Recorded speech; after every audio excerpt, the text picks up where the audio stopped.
The Mind of the Soul, Responsible Choice by Gary Zukav and Linda Francis. Abridged, read by Vincent Bagnall. This book is dedicated to my parents, Teresa Compton and the late Hubert Compton, with love and appreciation. Linda Francis. Welcome. This book can dramatically change your life by showing you how to take responsibility for the choices you make and break free from the illusion that you are a victim of your circumstances. Everyone knows that when you make a choice, that choice changes your experience. When you take a new job, move to a new city, or get married or divorced, your experience changes. That is obvious. But other choices that you hardly think about make differences in your life too. For example, when you shout because you are angry, that is a choice, even if you do not think of it as such. Even if you assume that it is natural to shout when you are angry, this is still a choice. When you shout, you create particular consequences. People avoid you or start arguments with you. When you do not, even though you are angry, different things happen. All of your choices create consequences, whether or not you think about your choice and even whether or not you are aware of making a choice. When you make a choice, you create consequences for yourself. And that is why it is important to understand that you are always making choices and to become aware of what you are choosing. If you do not make this effort, you will continue to encounter the consequences, and they may not be the ones you would want. This book is about the power of choice and how to use it wisely. It gives you the tools you need to make responsible choices and supports you experientially and in practical ways so that you can make responsible choices long after you have finished reading it. Our intention is to give you the most well-rounded, grounded, and practical introduction to responsible choice that we can. This book is designed to be used, not merely read. The exercises, in particular, are important. Without them, you will still be able to understand the concepts, but they will not be nearly as useful. You will know more, but unless you actually choose responsibly, you will not change. We ask that you buy a notebook that you like to look at, hold, and write in, and record your discoveries after each exercise. Create your own exercises and write them, too, in whatever journal you choose. Most of all, experiment with what you learn and observe the results in your own life. Last, we ask you not to accept anything in our book on faith, but to read it with an open mind and an open heart. If something we say strikes you as valuable, apply it to your life and see what happens. If you feel it does not apply to you, let it go. Make your own choices. Love, Gary and Linda. Part 1, Choice. Chapter 1, The Power of Choice. Choice equals creation. Each choice you make creates experiences for you and others. Your experiences are dramatically and intimately connected to your choices. In fact, the way you perceive yourself is a choice. How do you perceive yourself? Do you consider yourself beautiful, smart, handsome, inferior, competent, outgoing, brave, open, emotional, ugly, stupid, plain, superior, incompetent, introverted, cowardly, closed, unfeeling? Do you feel somewhere in between? Or do you feel one way sometimes, and other times another way? Think about your characteristics.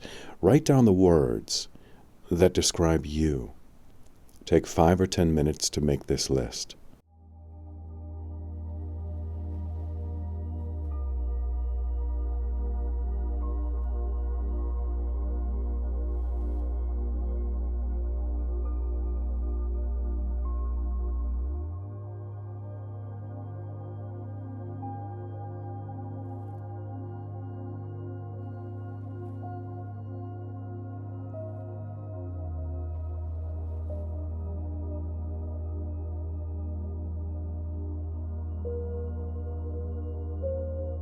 Now, Look at each word on your list, and after each word say to yourself, I perceive myself as,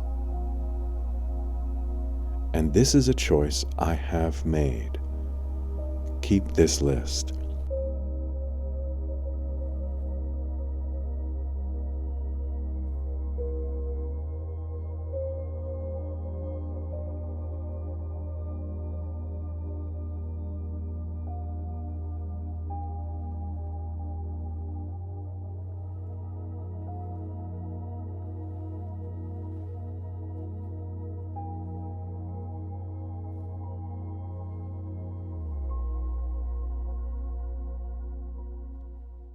When you choose to see yourself as incompetent, you create experiences of incompetence.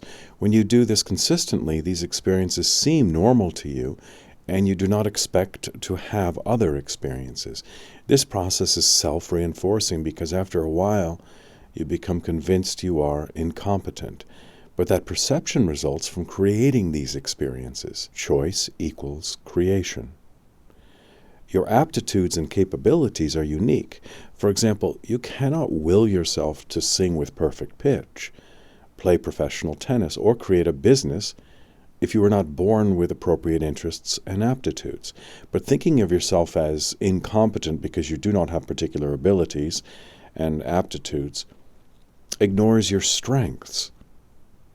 You may be able to do other things well, such as sculpt, teach, create mathematics, or garden. Focusing on what you cannot do instead of what you can do creates a picture of yourself that is narrow and incomplete. In that picture, you disregard your abilities and you see yourself as incompetent because you choose to focus on some of your abilities, those you consider inadequate, instead of those that express your strengths. When you focus on your strengths, you see yourself as a competent person because your desires and strengths are aligned. You are at ease. So if you try to develop a skill that you recognize is beyond your ability, such as perfect pitch, and do not succeed, you will not suddenly see yourself as an incompetent person. You will understand that the lack of a particular skill does not negate your many strengths. You will simply recognize your limitations and appreciate your strengths. That is why it is important to note the difference between recognizing your limitations and seeing yourself as essentially incompetent, and understand that this too is a choice. A second look. Let's look at your list again. After each word, decide if you want to continue looking at yourself that way. If not, circle that word. Speak each circled word out loud, one at a time, and as you do, say to yourself, I can choose to continue seeing myself as, or I can choose to focus on my natural aptitudes and abilities instead. Most people think their experiences show them who they are, not what they have chosen. They do not know they have the ability to shape their experiences, like a potter shapes clay. You are not the finished product of an unknown and unknowable artist. You are the artist, and you are also the art that is being created. You choose the colors, where to add and remove clay, and you determine whether the art will be dark and depressing or light and joyful. There is no limit to your creative capacity. When you identify with only a few colors and shapes, you arbitrarily limit your experiences, which is what you do when you make the same choices again and again. If you always shout when you are angry or withdraw emotionally when you are frightened, you create the inevitable consequence. People push you away. They do not share their thoughts and feelings with you, and they cannot relax with you, nor you with them. These are consequences of choosing to shout or withdraw emotionally when you are displeased. But they do not reflect who you are. Instead, they show you what you have chosen.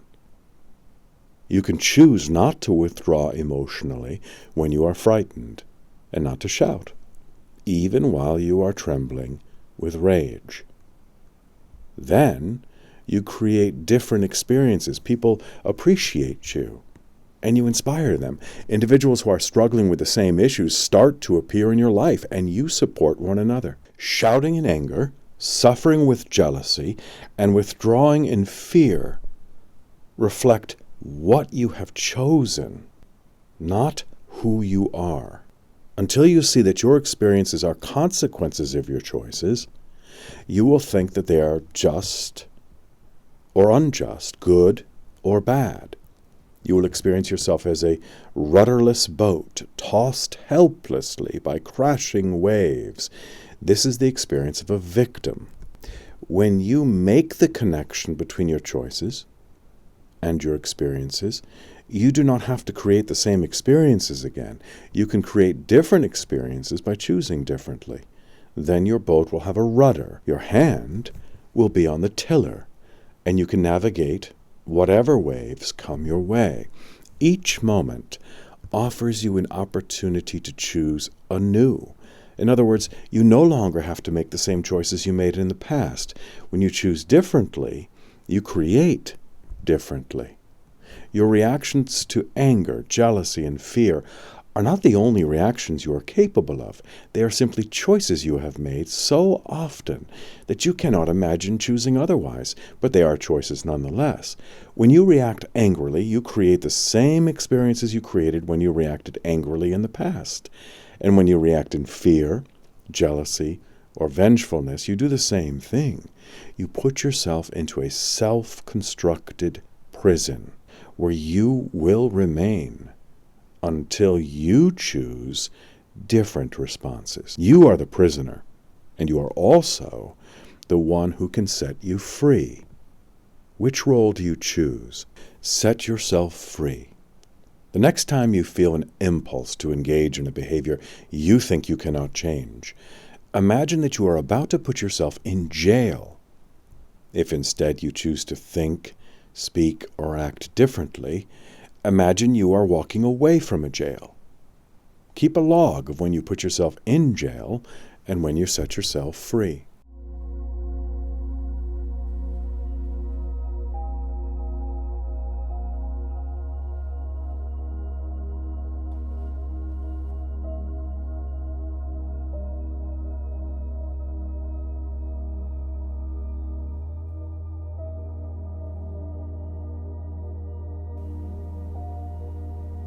Imagine that you are walking away from a jail.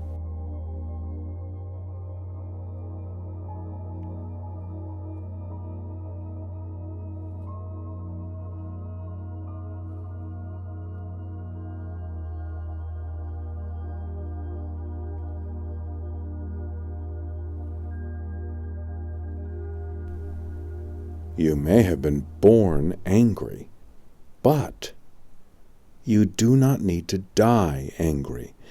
Anger is a class in the Earth School from which you must graduate. Until you do, you will experience the destructive consequences of anger. How long you remain in this class is your choice. The need to please other people is also a class. There are many different classes. In fact, each of your emotions is one. My classes. List the Earth School classes you are taking, such as anger, jealousy, gratitude, vengefulness, contentment, appreciation, or fear. Decide which classes you want to complete and which classes you love to attend. Put a check mark beside the classes you want to complete.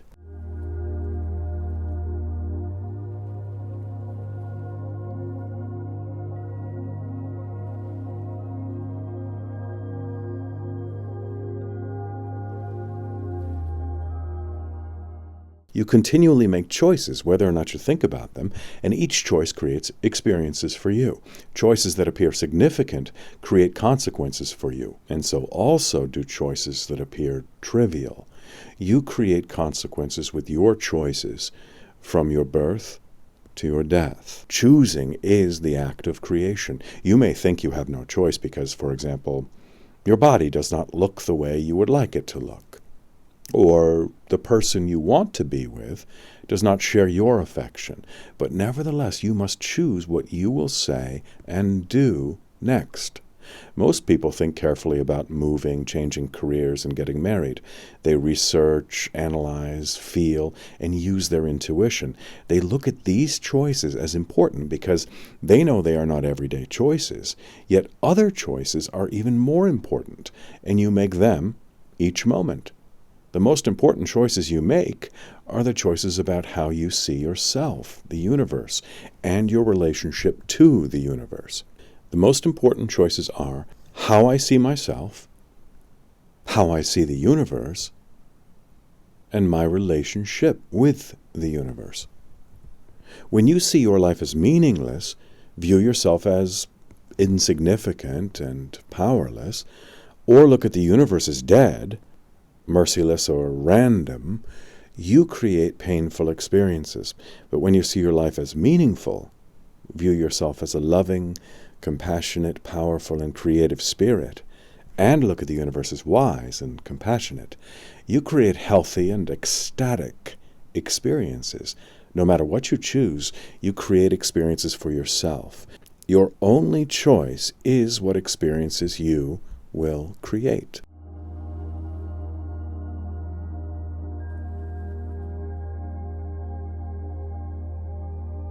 Chapter 2, Cause and Effect. Most people think of cause and effect only in scientific terms. In fact, science is the exploration of causes and effects, but only physical causes and physical effects. No one could imagine all the possible physical effects of all physical causes, nor is it necessary because scientists can use what Isaac Newton, one of the most famous founders of science, called the laws of motion, to predict the physical effects of physical causes, and also produce physical effects by creating their causes. In other words, a cause and its effect are not separate. What about phenomena that do not have physical causes or do not produce physical effects?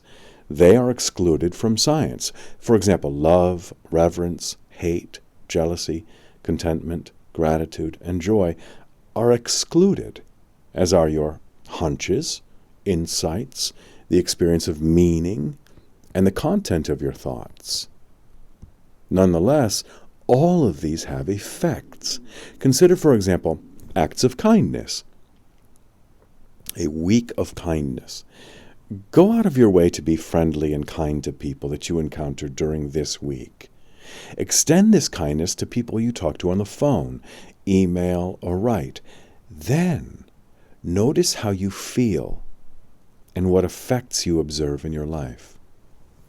Science has contributed many grand and important things, from pharmaceuticals to space probes, but it is not designed to explore the things that are most valuable and worthy of your exploration. For example, no scientist can describe scientifically why he is excited about science.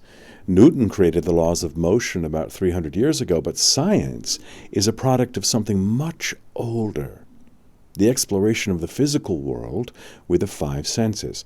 Long before Newton discovered the laws of motion, early humans learned to use stones to pound, sticks to dig, and gourds to carry water.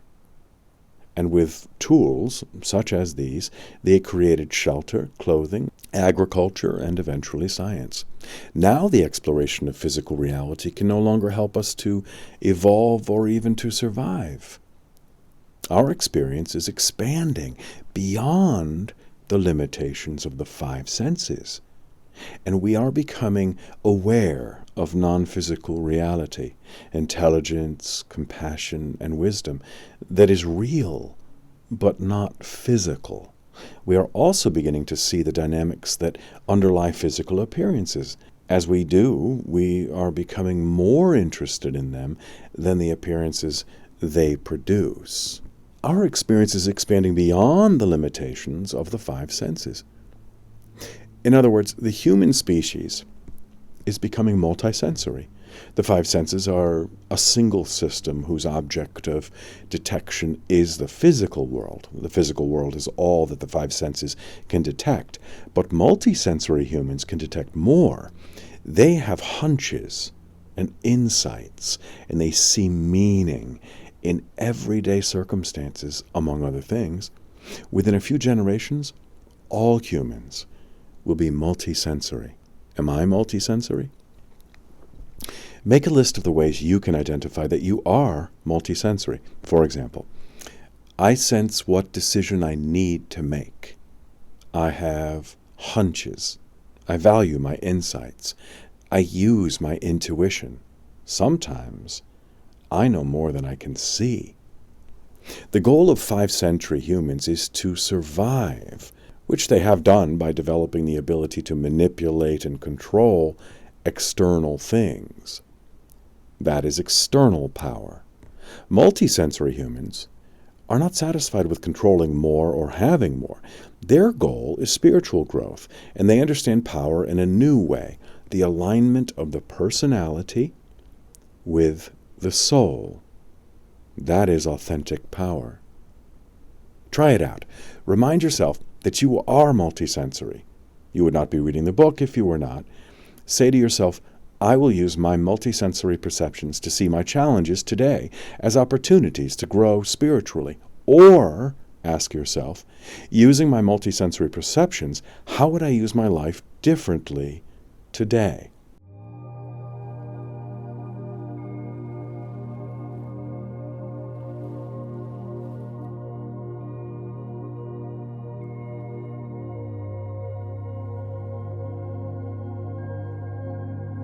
Multisensory humans evolve by creating authentic power. They know the universe is not a dead or random arena in which life happens accidentally, and they explore non-physical causes and effects in addition to physical ones.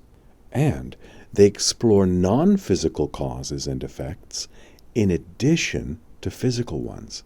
Millions of humans are now realizing that they are more than enzymes and molecules and more than bodies and minds. They are becoming aware of themselves as souls. Yet the 5 senses cannot detect the soul. In other words, humans no longer need to believe that they have souls because they are beginning to experience themselves as souls. Multisensory perception is emerging in every culture and race and at every age level. It is a gift from the universe that is appearing at the appropriate time, just as cognition, the ability to think and reason, was a gift that appeared in human experience at the appropriate time. Multisensory perception brings with it the new potential of an authentically empowered human species whose relationships and social structures are built on the values of the soul. That potential is brought into being choice by choice.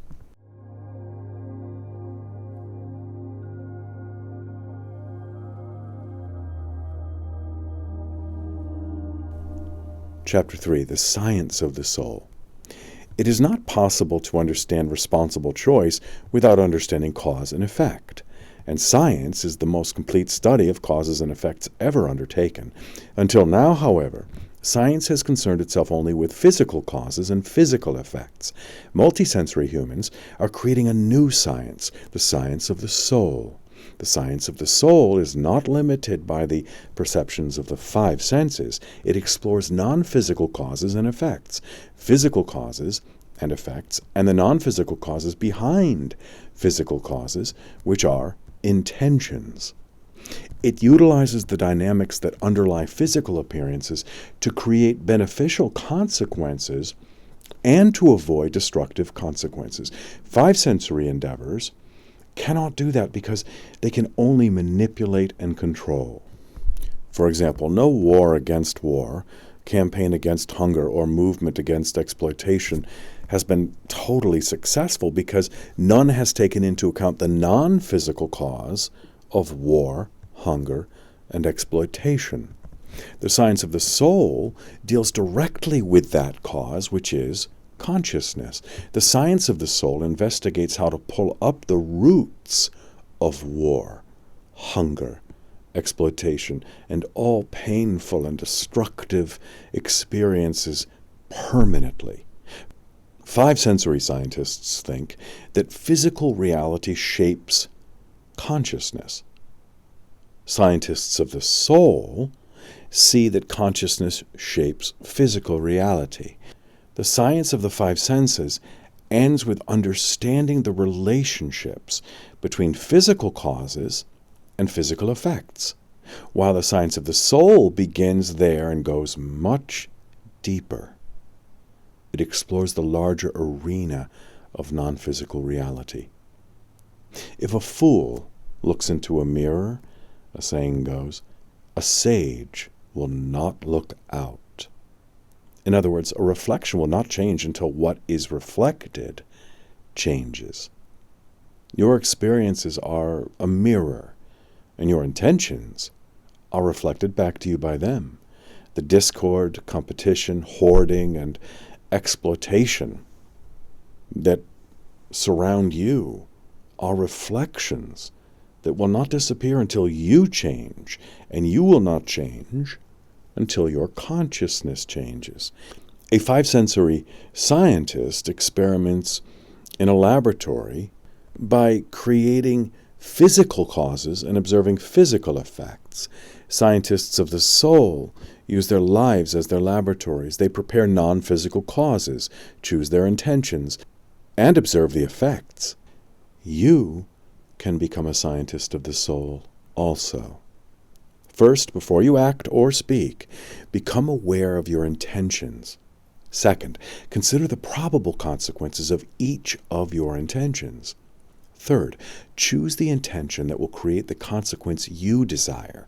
That is a responsible choice. Fourth, observe how your experiences change. If your experiences do not change, look for parts of your personality that hold different intentions and change them when you find them.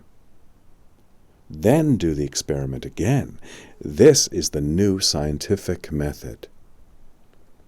Begin to experiment. Watch yourself carefully.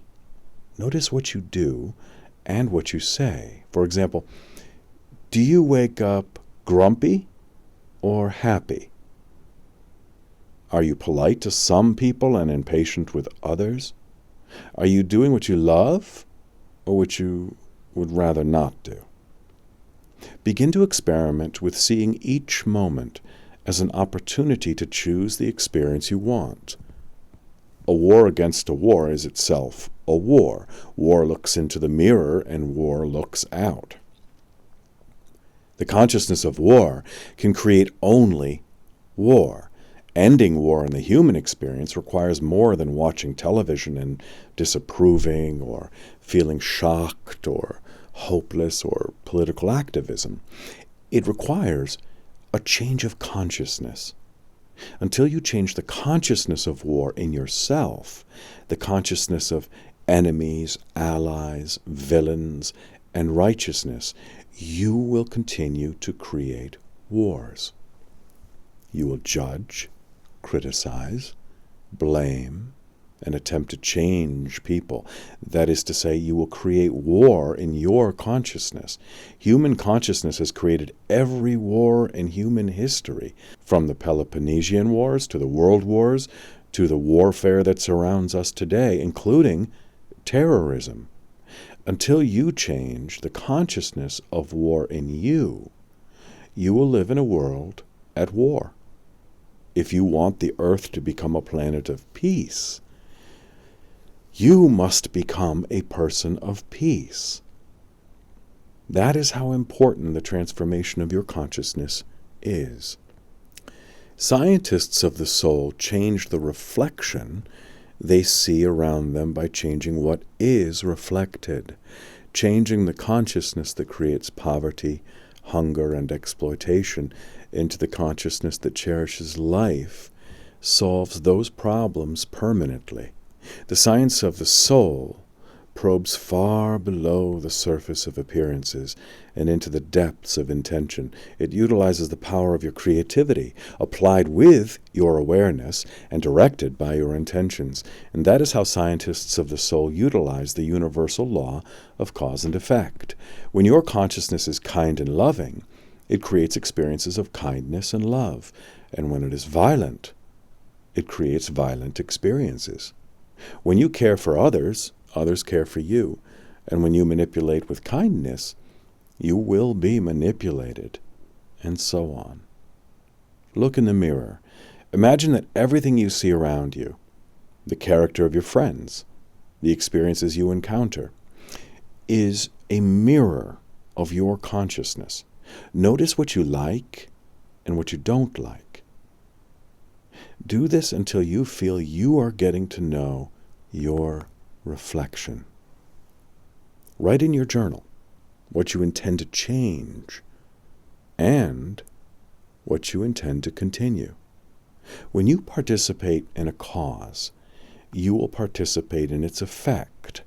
The universal law of cause and effect is called karma in the East, and the golden rule in the West. Do to others what you want them to do to you, because they will. When you disdain others, they will disdain you. The more disdainful you become, the more disdain you will experience. When you love people, people will love you. It is that simple. Exploring the golden rule. Remember a time when something happened to you that you were surprised and delighted about, for example, an unexpected gift or kindness. Ask yourself, have I ever surprised and delighted others in a similar way? Remember when something happened and you were shocked and hurt? For example, when you were betrayed or someone raged at you. Ask yourself, have I ever shocked and hurt others in a similar way? Note examples in your journal.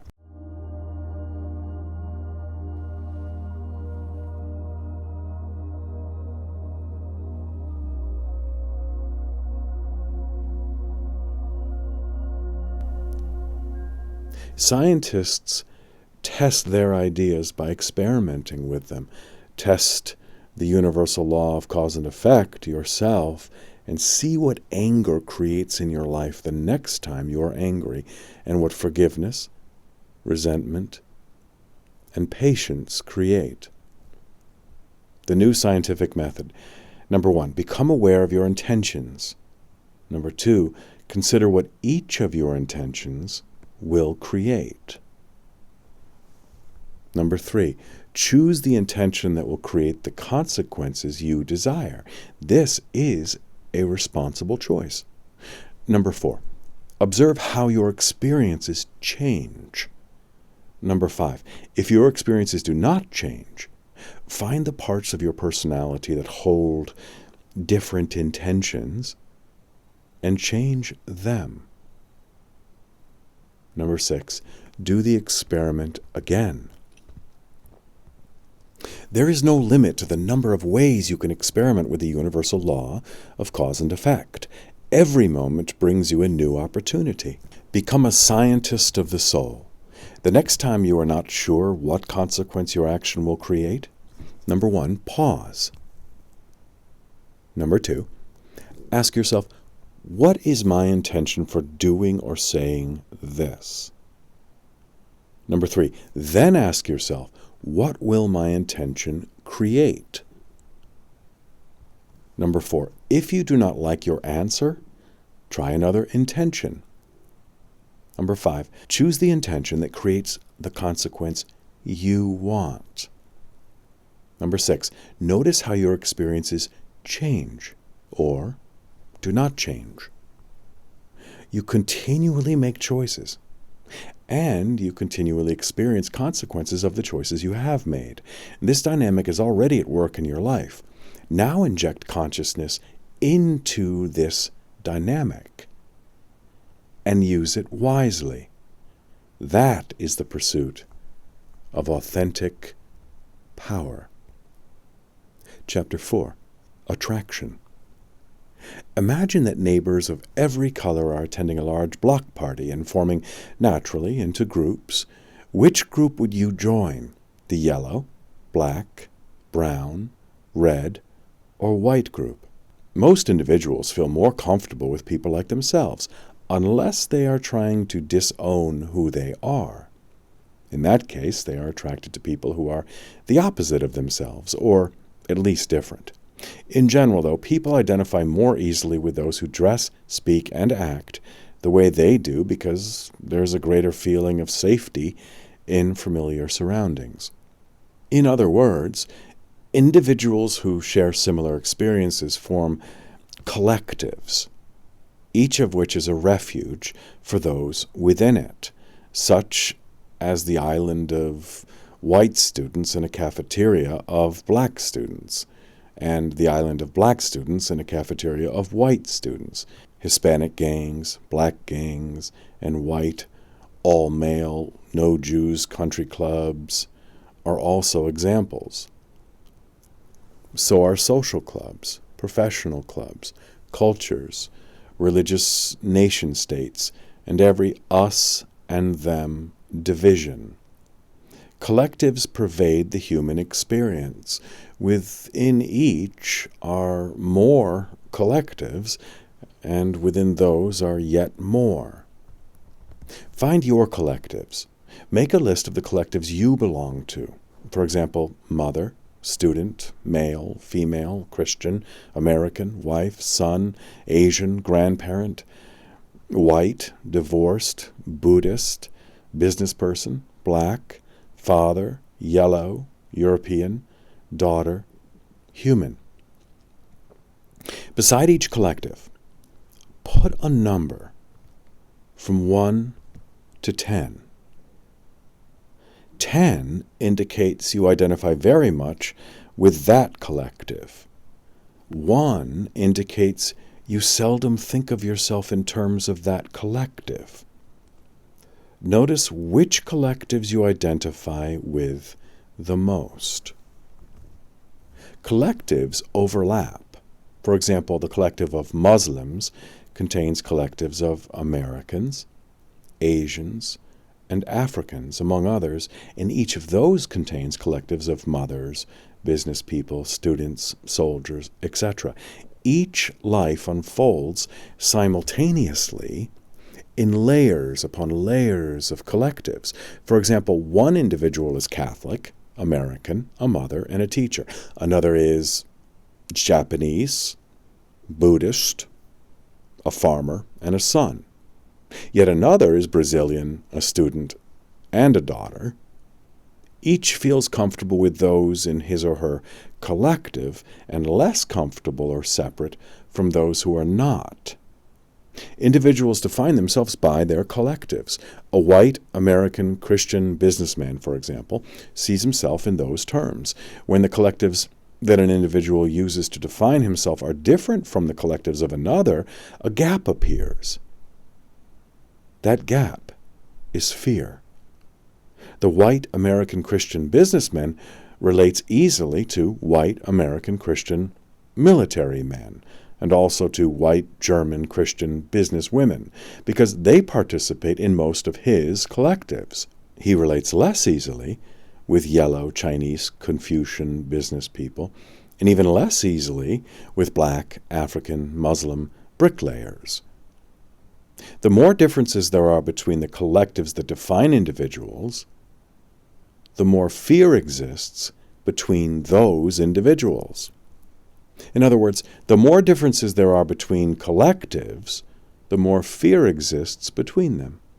The glue that holds collectives together is not language, skin color, belief, or common experience.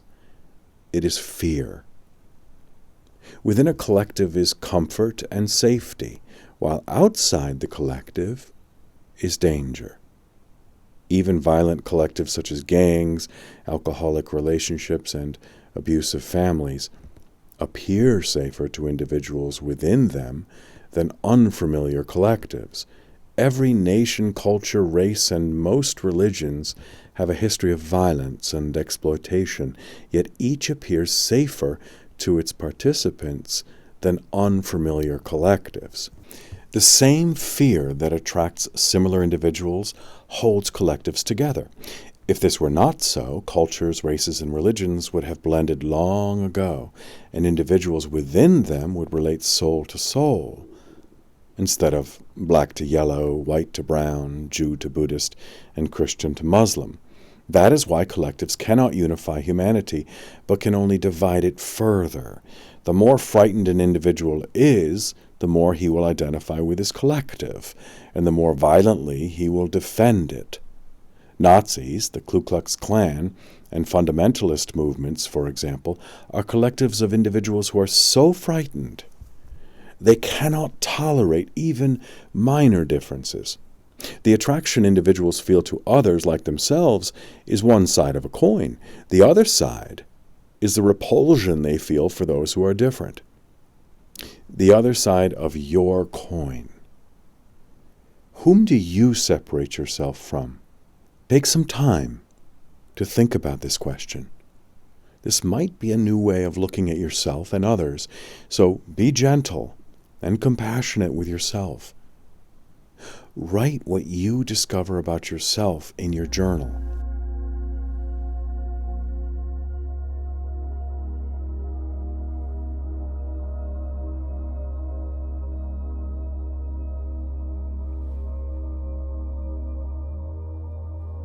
The appeal of safety and sameness is an intimate experience of the universal law of attraction. The universal law of attraction brings like energies together. It creates collectives of frightened individuals who reject the unfamiliar, but it also brings together individuals who are loving and open. The universal law of attraction ensures that your values and perceptions, whatever they are, will be shared by those around you. It brings those with energy like yours into your life, frightened or loving, and keeps them there. The universal law of attraction brings people who are loving together. It brings people who are fearful together and keeps them together. A culture is a treasure, but identifying with a culture is a prison. Your skin color is a blessing, but identifying with your skin color is a prison. When you assert the superiority of your way over others, that is fear. And when you value the ways of others as much as your own, that is love. When you love, collectives remain, but the fortress mentality is not present, and race, sex, and history become clothes you wear, not who you are. What is your identity? Are you attached to your nationality, language, race, personal history, clothes, hairstyle, habits, religion? Note each of your attachments in your journal. For each, ask yourself, do I feel superior to people with different attachments? If so, in what way? Do I feel inferior to people with different attachments? If so, how? When you are frightened, you attract frightened people and live with them in a world of fear. Not everyone lives in that world, but you do. In the same way, when you are loving, you draw to yourself loving people and live with them in a world of love.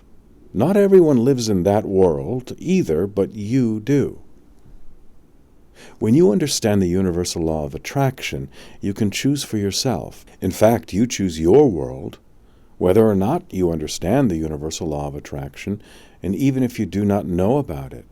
If you are angry, you believe the world is angry, and you are surrounded by angry people who validate your belief. If you are loving, you believe the world is loving, and you are surrounded by loving people who validate your belief. Your experiences always validate your beliefs. 5-sensory humans say, I will believe it when I see it. Multisensory humans know they will see it when they believe it. Choose your world. Choose the world you want to live in. Ask yourself questions and consider them carefully, even if you think the answers are obvious. Do you want to live in a world of love? Do you want to live in a world of fear? Do you want to live in a world of exploitation? Do you want to live in a world of caring people? Think of other worlds you want to live in. Write down each of your choices. Then ask yourself, what can I do to make me the kind of person I want in my world? Write in your journal what you discover.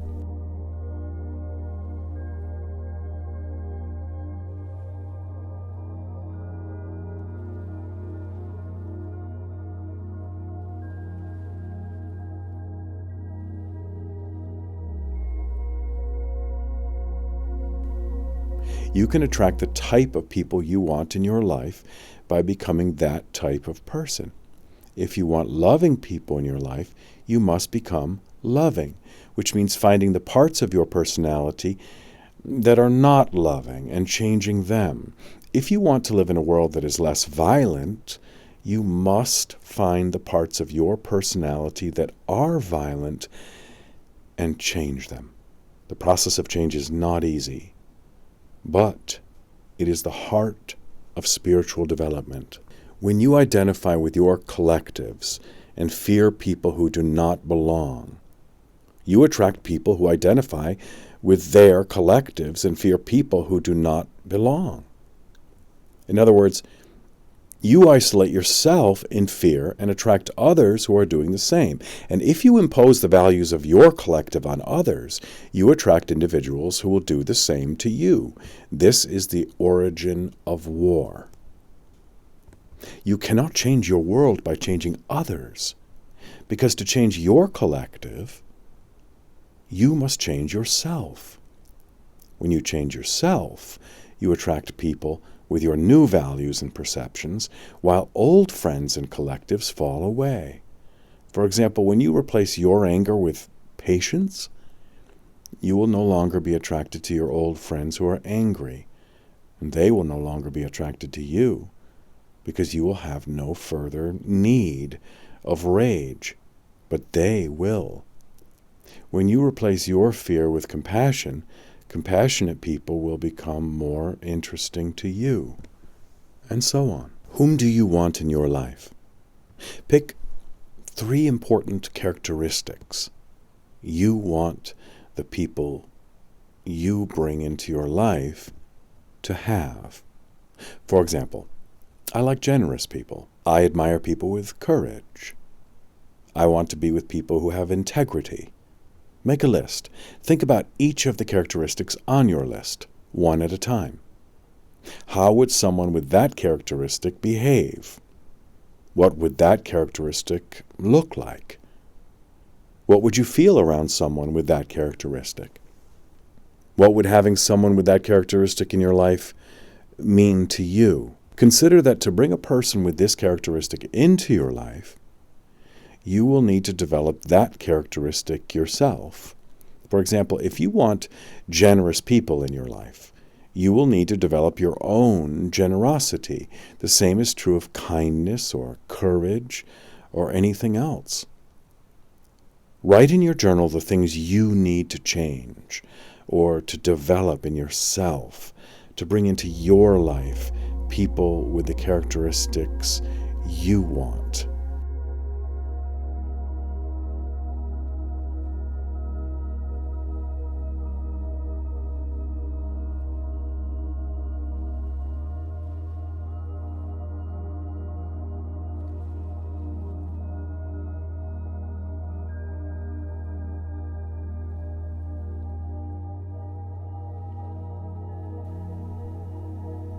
The universal law of attraction shows you your beliefs regardless of what you think you believe. Do you think you are generous? Notice whether the people around you are generous. If they are not, you are not as generous as you think. Do you believe you are caring? Notice whether the people around you care more for themselves or others. You need only see the people around you clearly in order to see what values and beliefs you hold. You cannot change yourself by wishing, thinking, wanting, or desiring. You must change. When you do, you will cease to attract people who wish, think, want, and desire to change. you will step into a new domain of experience, and you will find new friends there.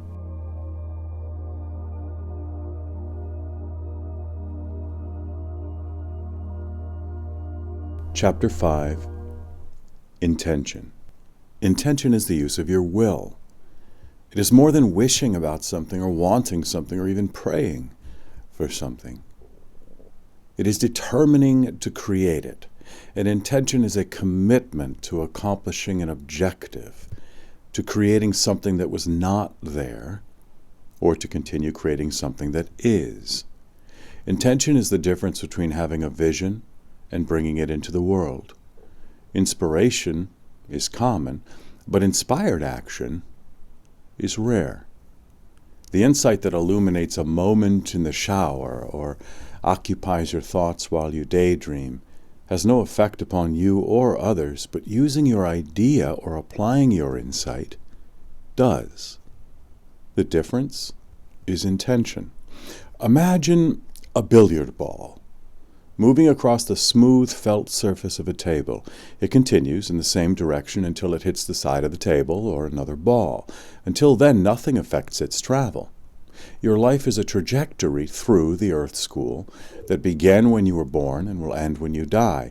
Like the billiard ball, it continues unchanged until it encounters a force. The only force that can alter the trajectory of your life is your will to change it. But some individuals do not use that force. They remain angry, jealous, or vengeful throughout their lives, and they die with the same psychological and emotional characteristics they had as children. They react repeatedly in the same way and create the same consequences. Nothing fundamental changes between the time they are born and the time they die. No matter how much they might appear to have accomplished, they enter the earth school frightened, and they leave it frightened. Other people replace their anger with appreciation, or lighten up, or develop a sense of humor. Others learn to give, and still others learn to receive. These people leave the earth school different than they entered it because they are more patient, caring, appreciative, or insightful. Some change dramatically. For example, a young killer sentenced to life without parole becomes an elder to his prison community, teaching young inmates to appreciate the pain of others and respect the earth. The model whose face is disfigured discovers appearance is not necessary to her fulfillment. The hoarding hermit learns to share. Powerful lives like these surround you, but whether you see them depends on the choices you make. Choices that do not challenge your fears bring individuals into your life who do not challenge their fears. Choices that stretch you bring individuals who are stretching themselves into your life. Choice is the power to make a difference in your life. It is also the power to continue your life unchanged. It is the application of your will to your experience. You apply your will moment to moment. If you are not aware of this process, your experiences will not change. But once you become aware of it, you can change your experiences. You create your experiences with your will, moment by moment, from your birth to your death. When an infant who is in discomfort cries, it cries an experience with its will. It gets attention. Then it begins to experiment with its will. Sometimes it gets what it wants, and other times it does not.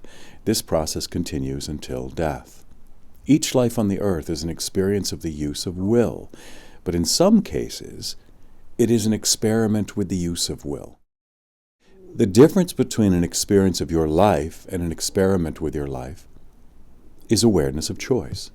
When consciousness is injected into the process of using your will, your experience of life becomes your experiments with life.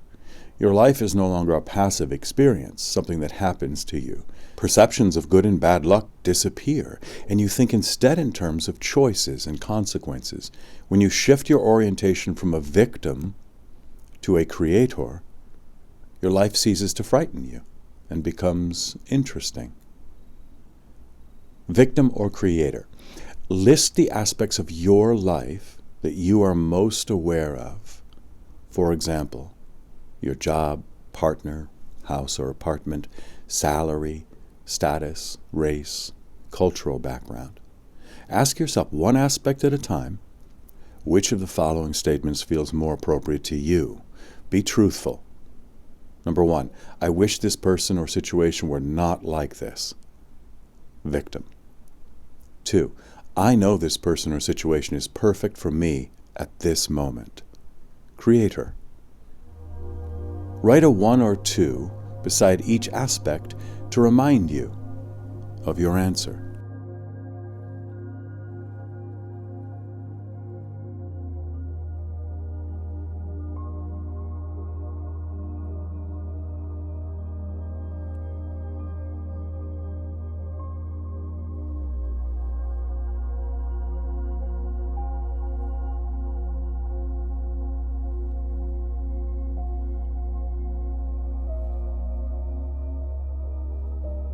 The first glimpse of yourself as a creator is a point of no return after which you may ignore what you have seen or pretend you did not see it, but each of those choices also creates your experiences.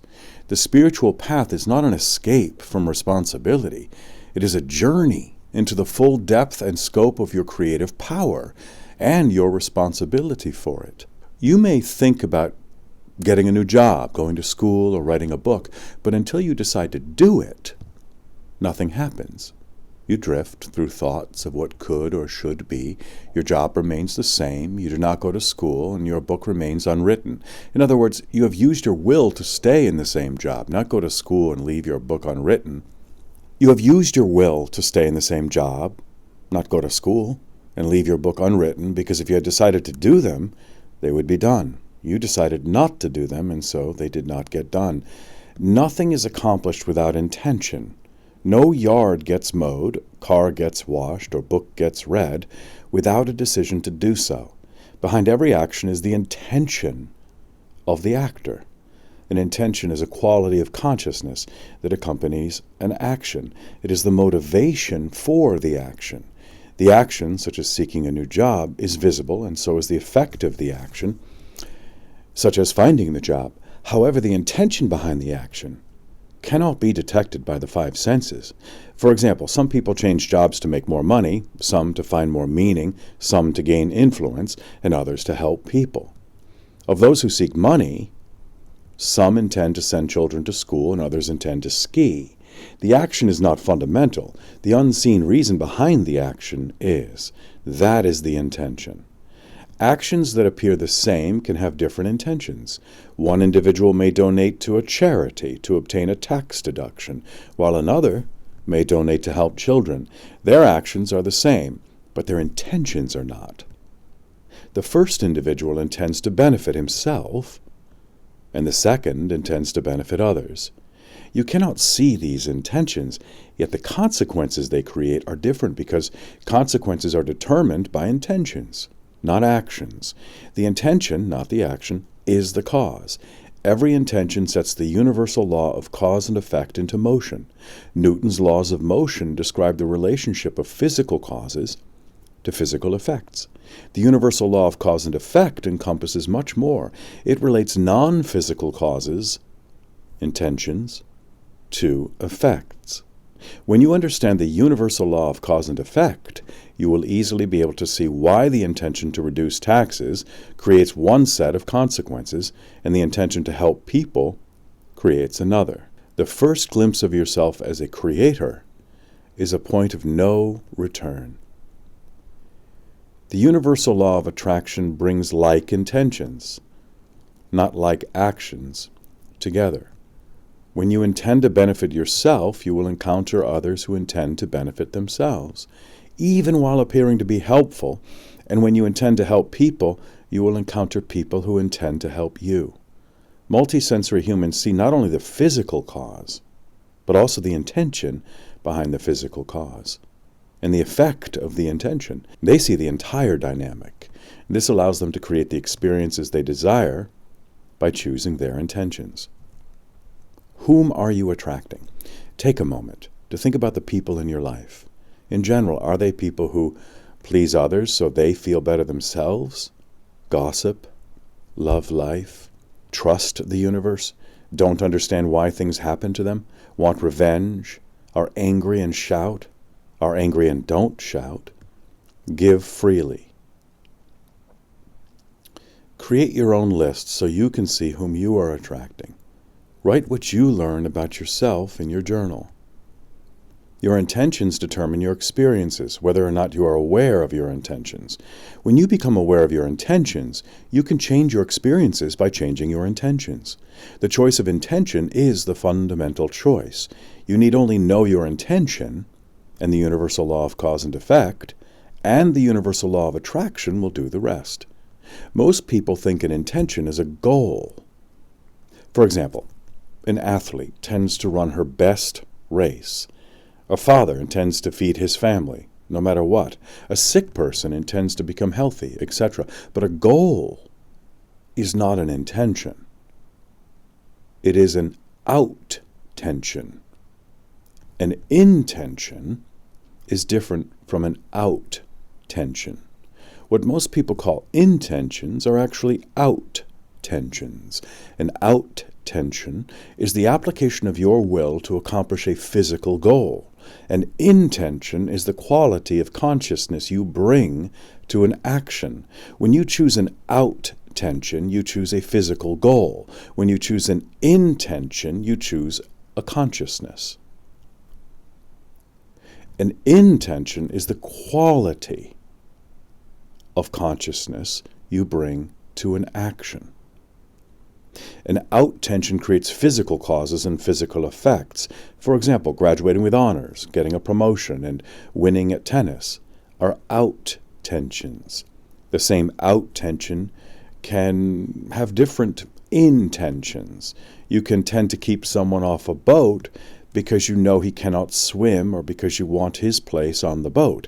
In this case, the same out-tension will create different consequences because the intention is different. The first intention is to protect someone, and the second intention is to benefit yourself at the expense of another. Sometimes when you think you intend one thing, you actually intend something else. You can discover if this is the case by becoming aware of your emotions. If you intended one thing and then are disappointed in the consequences, you had a hidden agenda you did not know about. An intention that was different from the intention you thought you held. For example, if you gave a friend a gift of love and your friend did not accept it, would that disturb you? If so, your intention was to manipulate your friend. If that were not the case, you would not have been upset. You wanted more than to express your love. You wanted your friend to love you. The real thing. Remember a time when you intended something good for someone and the outcome was hurtful to you. For example, you gave a gift and your friend did not acknowledge your gift, or your friend ignored you. Notice what you're feeling in your solar plexus, chest, and throat areas as you remember this experience. Now ask yourself, what was my real intention? Write about what you discover in your journal.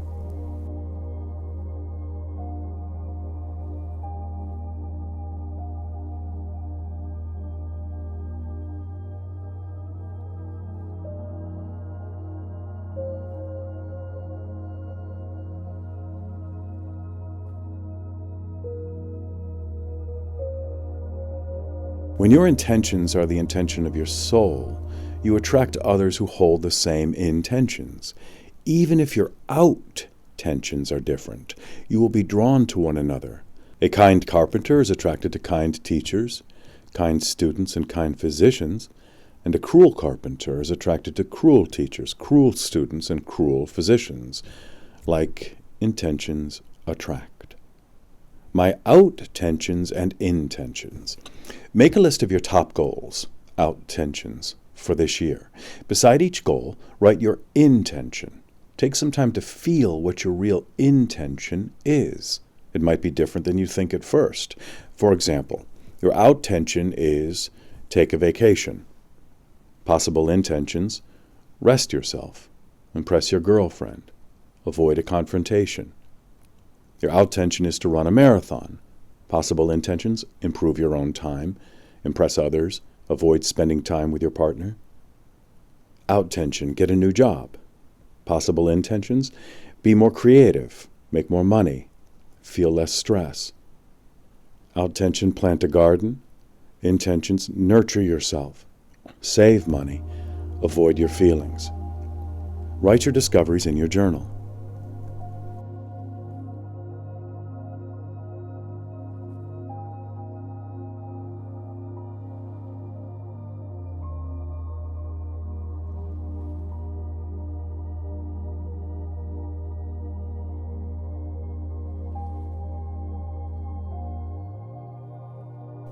Now that we are moving beyond the limitations of the five senses, the difference between intentions and out-tensions is becoming visible, and our evolution requires distinguishing between them because it requires aligning your personality with the intentions of your soul. The intentions of your soul are harmony, cooperation, sharing, and reverence for life. In other words, our evolution now requires choosing intentions in addition to out-tensions. An out-tension will not create authentic power if the intention is not aligned with the intentions of your soul. The intentions of your soul will create authentic power regardless of the out-tension. Five-sensory humans choose out-tensions and attempt to change their lives by changing circumstances. They are not aware of the universal law of cause and effect or the universal law of attraction, and so their circumstances change, but their lives do not. Multisensory humans use both laws. They choose out-tensions to create their circumstances, and they change their lives with their intentions. Part 2, How to Choose. Chapter 6, The Personality. Your personality is a vehicle that your soul uses to experience the domain of the five senses. It is the part of you that was born at a certain time and will die at a certain time. It is also the part of you that becomes happy and sad, frightened and joyful, angry and caring. When you die, your personality will come to an end, but you will not come to an end. The part of you that existed before you were born will continue to exist. That part is your soul.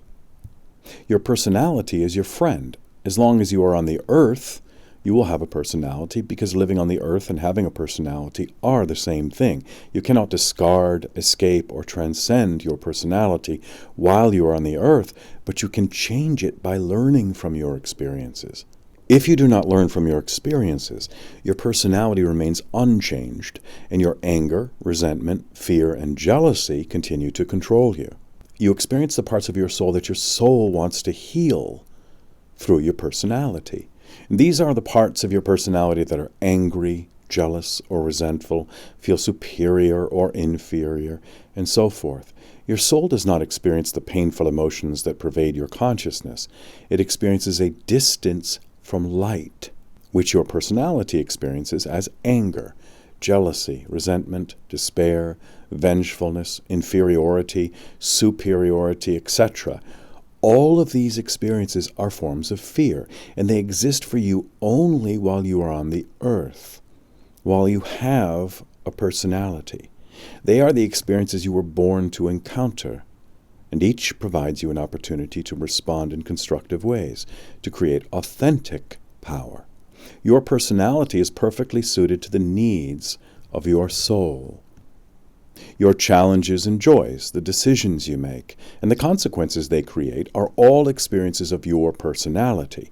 For example, you listen to music and read books with your personality. From your birth until your death, your personality provides you experiences that are tailored for your spiritual growth, to assist you in healing the frightened parts of your personality and cultivating the parts that are healthy and wholesome. Your experiences show you these different parts. The perfect personality. Quickly list some physical characteristics you were born with and you do not like, but that you are willing to see from a different perspective. For example, I hate my thin, thick, curly, straight hair. Or, I wish I weren't so short or tall. My poor vision keeps me from doing what I want. I wish my skin weren't white or black, yellow, brown. I don't like my brown or green or blue eyes. I can't sing on key. When you have completed your list, go back to each item and say to yourself, what if this part of my personality were perfectly suited for my journey through the Earth School?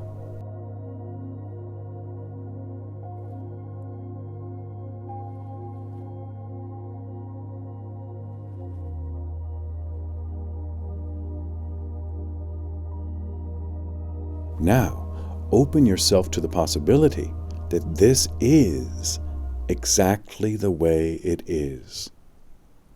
Your personality is a vessel designed for a single voyage. When the voyage is over, your soul discards it. All that is born, including your personality, dies. When you think that you and your personality are the same, you do not understand your beginning and you fear your end.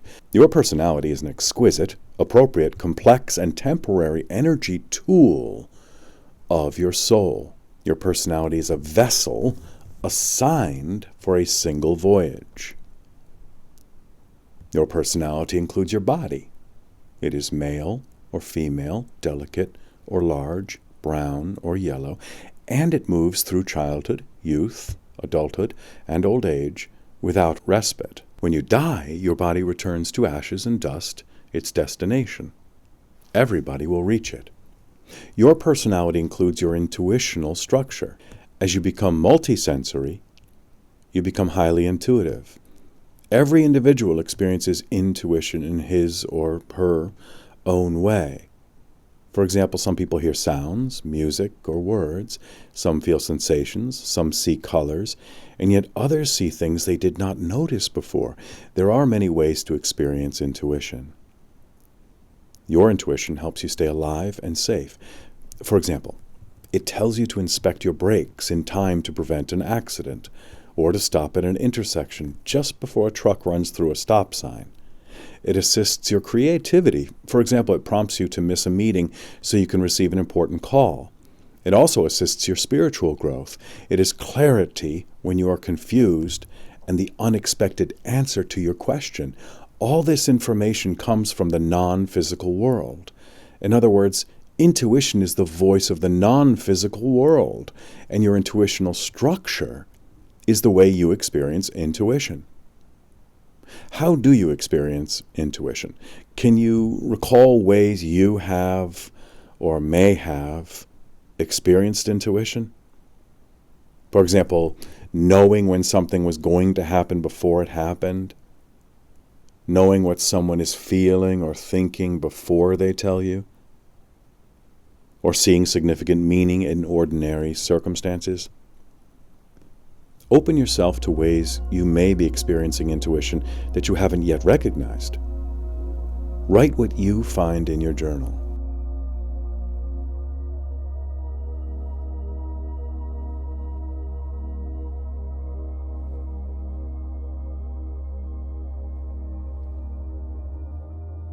Your personality includes your intellect. The intellect and the five senses are collaborators. The five senses gather data and the intellect analyzes them. Intellect is the ability to think and reason, which gave early humans the ability to recognize that sharp rocks cut, sticks could be used as levers, and fire could warm a shelter.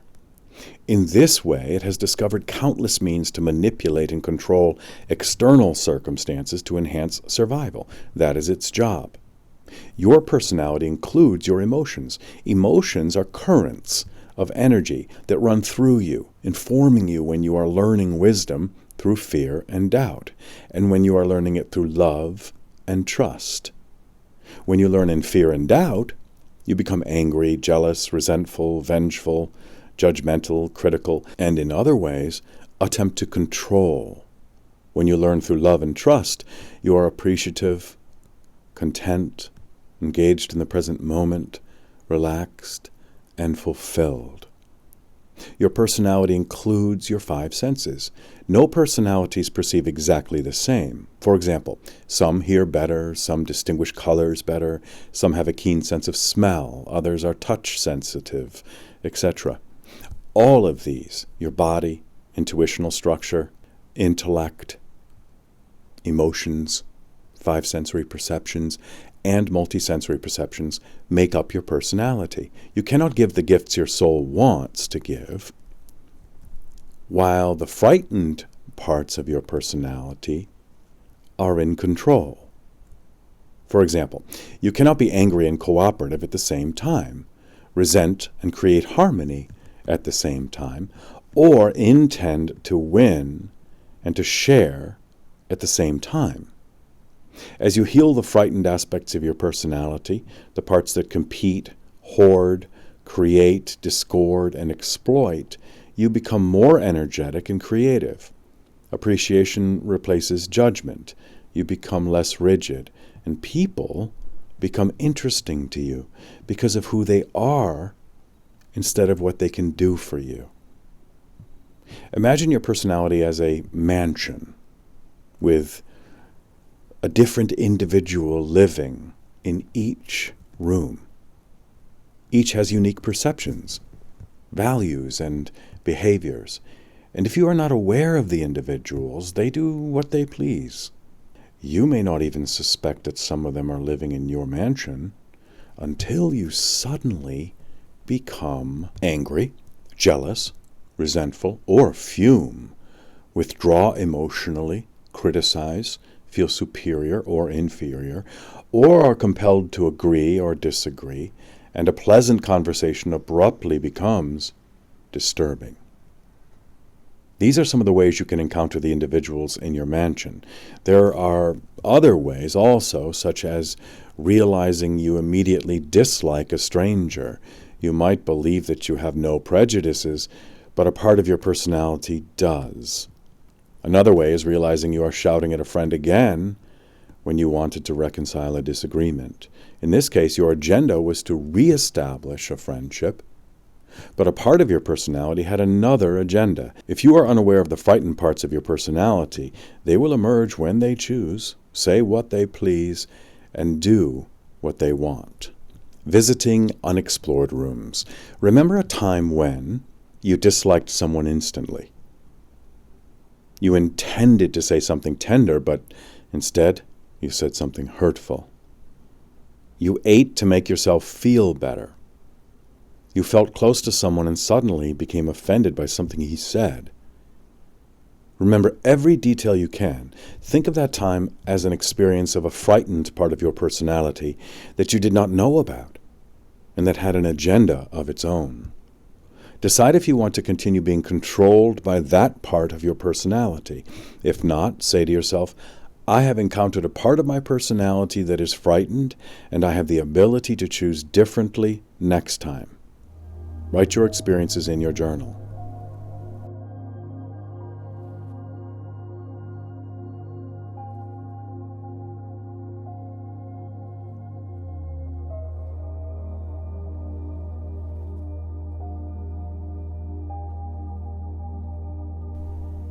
When you cannot stop shopping, eating, or drinking, or you cannot say no to sex, or you become angry when you want to be patient, you are under the control of a frightened part of your personality.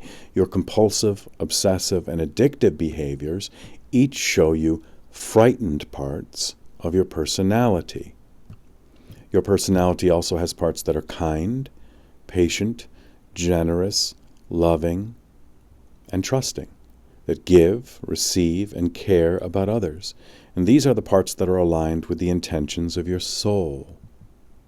Creating authentic power requires going through your mansion, room by room, and meeting each individual, those who hate and rage, as well as those who love and comfort, those who are terrified and those who are fearless.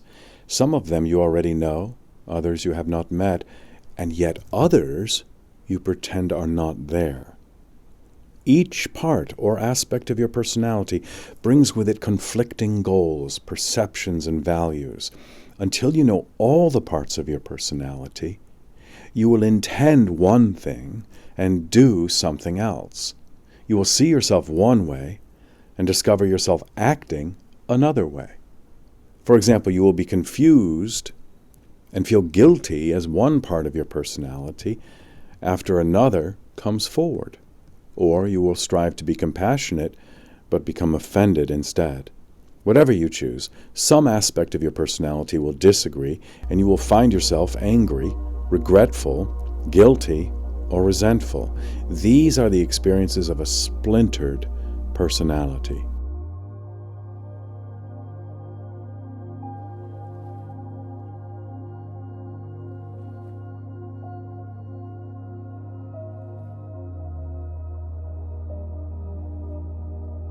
Chapter 7, Unconscious Choice.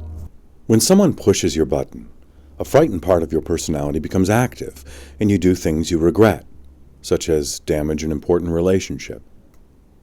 You do not want to create damage, but a part of your personality that is angry, jealous, or resentful cares about putting someone in the wrong or getting what it wants, and you become righteous and rigid. You may want meaningful relationships, but while angry, jealous, or resentful parts of your personality are free to speak, you will not be able to create them.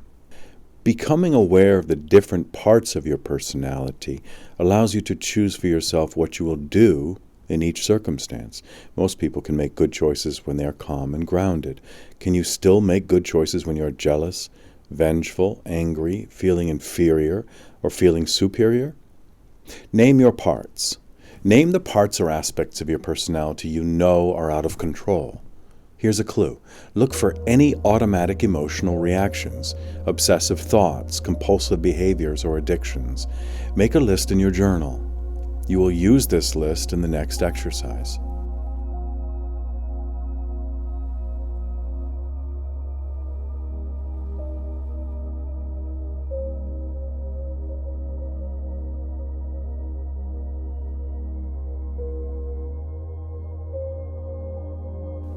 You may know you are angry, jealous, or resentful, but not realize that you are also feeling other things.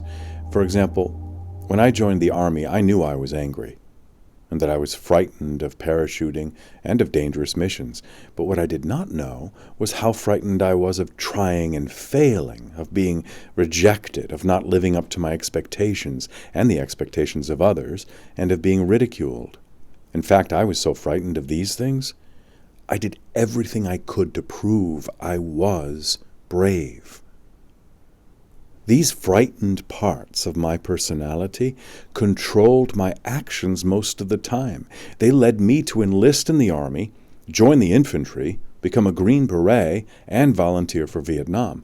I would not make the same choices today, but I was not aware of them at the time. I thought I wanted to do those things. I did not discover how these parts of my personality were making choices for me until later, and then I began to make different choices. Until you have identified, acknowledged, and explored the different parts of your personality, they will make your decisions for you unopposed. Here's another example. When Linda was young, she also knew she was frightened, but she did not know that she was angry. Later in her life, she began to experience how angry she was and how many things angered her. And that was a surprise to her because until then, she thought she wanted only to please people. Then she discovered that trying to please people was a cause of her anger. Now we both have more ability to choose our intentions and actions. For example, I still feel fear, but I usually decide not to speak or act in fear. And Linda still gets angry, but she usually decides not to speak or act angrily. Your obsessions, compulsions, and addictions are also experiences of frightened parts of your personality you do not know about. Most people do not think of their personalities as having different parts, but until you come to terms with the different aspects of your personality, you will experience them through the consequences they create, which are always painful, such as damaging relationships and pushing people away. Obsessions are magnetic attractions to particular people and things. For example, when you cannot get someone you dislike out of your mind. In this case, a part of your personality sees that person as the cause of its problems and will not let the thought go. When you cannot get someone you like out of your mind, that also is an obsession because a part of your personality sees that person as the solution to its problems. This experience is very different from love. In fact, it prevents you from being able to love because you cannot see the person as she is. When you cannot forgive a neighbor or forget an unfairness, you are experiencing an obsession. An obsession can be shared, which happens when an individual adopts the fears of other frightened individuals and becomes very rigid about them. For example, he may need others to attend his church, read his scriptures, or salute his flag. His tolerance for difference is low or altogether absent. He feels superior because of education or lack of education, skin color, or country. He is frightened of people who dress, talk, and believe differently. If you think of yourself as caring and at the same time you need others to be like you are experiencing a frightened part of your personality you do not know about. That part will not rest until its ideas, scriptures, beliefs, or flag are accepted by others. Getting to know me. Refer to your list from the last exercise. Name your parts. Look at each part of your personality on your list. Give yourself whatever time you need with each one so you can see it clearly. As you consider each, say to yourself, I am aware of you now, and I intend to remain aware of you while I make my choices. Write what you discover in your journal.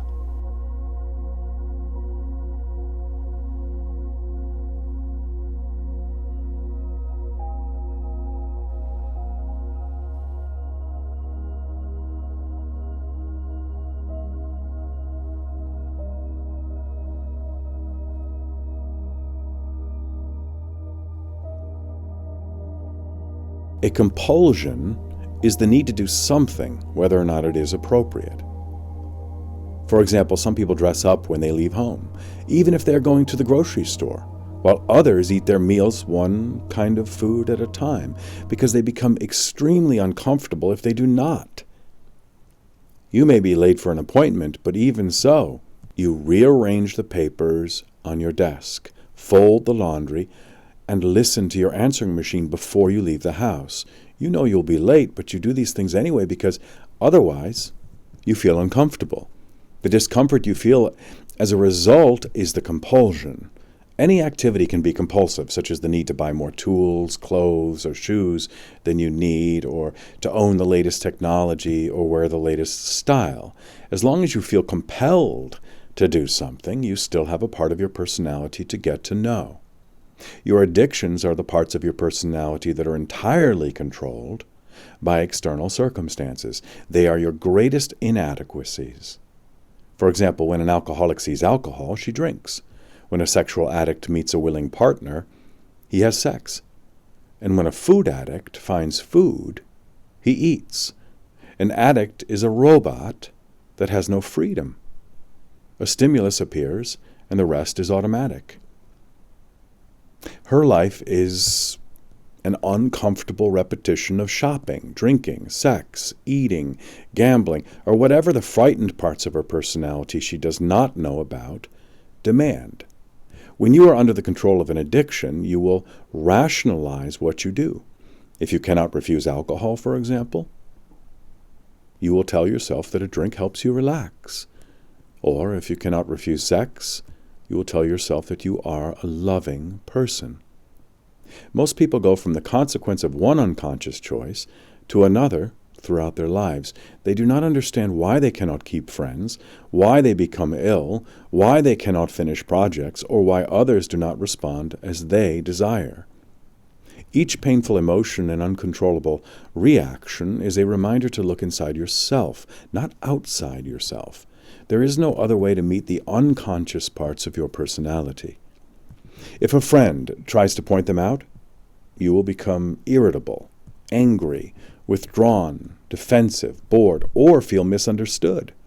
If your friend persists, you will end your friendship or manipulate him or her into silence, searching for unconscious parts. For the next 48 hours, try this experiment. Whenever you react to anything, say to yourself, I have encountered a frightened part of my personality.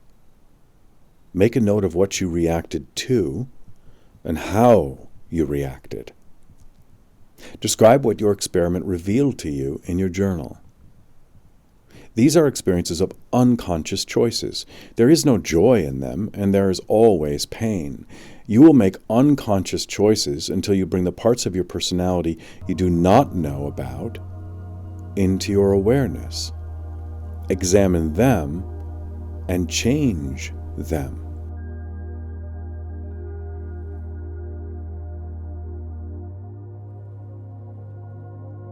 Chapter 8. Conscious Choice. Conscious choice requires awareness of intentions. While there are parts of your personality you do not know about, you remain unaware of their intentions. When you become familiar with all the parts of your personality, your knowledge of their intentions puts their conflicts into the arena of your awareness. For example, shopping during the lunch break appears to be a conscious choice, but is it? At the same time, you are considering what you will buy. Other parts of your personality are considering different things. For instance, a part of your personality may not like your job and would welcome being fired. That part might see a late return from lunch and an already strained relationship with your boss as a way to get what it wants. You are not thinking about getting fired, but that part of your personality thinks otherwise, and it will make shopping seem attractive, remind you of what is on sale, and assure you the boss will understand. If you were aware that a part of your personality would use shopping at lunch as an opportunity to get fired, would you still go? If you would not consciously make a decision to risk your job, yet you risk it anyway, was your decision conscious? Knowing the intentions of the different parts of your personality allows you to choose among them, which puts you at the steering wheel. You can take control of your decisions, just as a driver takes control of a car. You are no longer a passenger who is driven first by one driver and then by another. Instead, you know where each of your passengers wants to go, but you choose where to drive. Driver or passenger. Remember an occasion when you were doing one thing while at the same time a part of your personality wanted to do something else. For example, you are at work and all you can think of is going on vacation. Or you want to be loving to your spouse, but you are angry about what she said before breakfast. You love your sister, but you feel jealous, remembering how she used to get all your parents' attention. You start a program you know will help you, but you keep thinking about what you would rather be doing. With this experience clearly in mind, ask yourself, where do I really want to go? Where do the other parts of my personality want to go? Then make your choice. When you are aware of the different parts of your personality, they will still want what they want, and you will continue to feel their desires. But your awareness of them makes a big difference because you can decide for yourself if you want what they want. When you are aware of what a part of your personality wants, and you choose otherwise instead, you make a conscious choice. You also challenge that part of your personality, and that is how you change it. Until a body in motion meets a force, its direction of travel remains unchanged. Every frightened part of your personality is a moving object in the sense that it thinks, speaks, and acts in frightened ways until you challenge it. Then its path changes. The first step is to become aware of it, to recognize the moving object, because only then can you affect it. Until then, it affects you.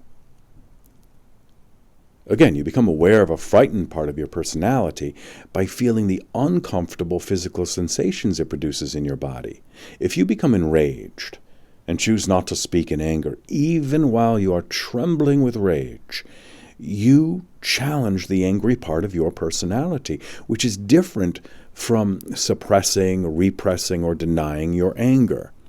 Instead, you feel it, and then you decide whether to act on it. When you choose not to act on your anger, you challenge it with the force of your will, and you also avoid the difficult experiences that part of your personality would have created. Become the force. The next time you find a frightened part of your personality, notice when you become angry, jealous, hold a grudge, etc. Follow these steps.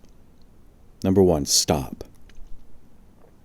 2, notice where you feel this frightened part of your personality in your body, where there are uncomfortable physical sensations, such as in your throat, chest, or solar plexus areas. While you are feeling these uncomfortable sensations in your body, decide what you want to do.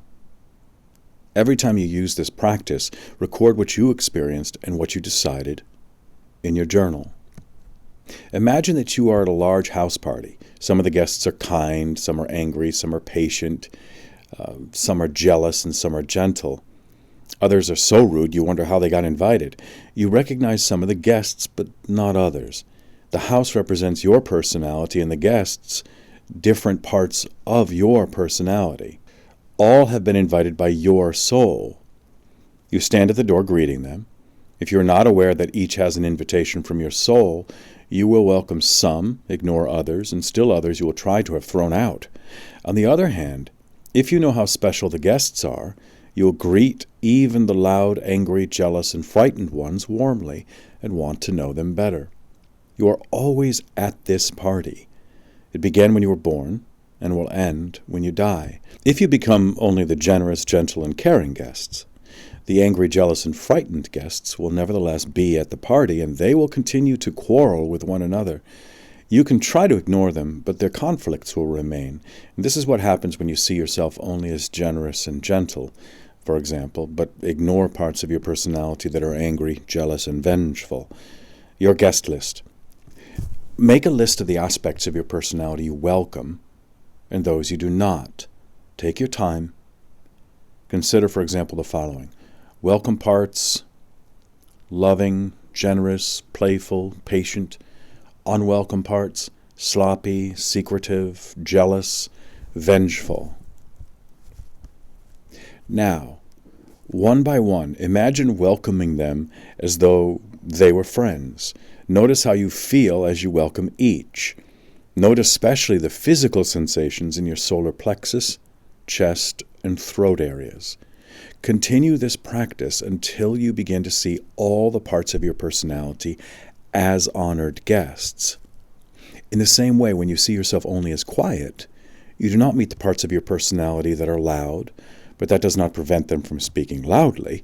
And when you think of yourself only as a defender of life, you will not meet the parts of your personality that disregard life. But the guests you ignore do not ignore you.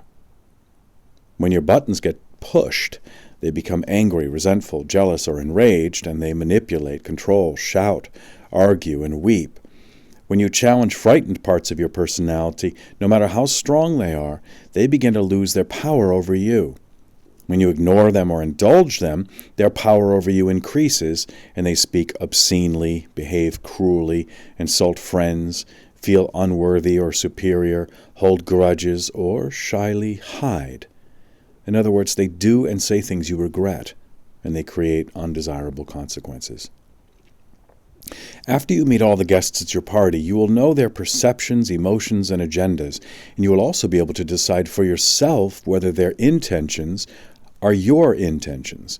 You place your will between their impulses and your actions, and then you can choose to say what you want to say, do, and create, and not what they want to say, do, and create. That is a conscious choice.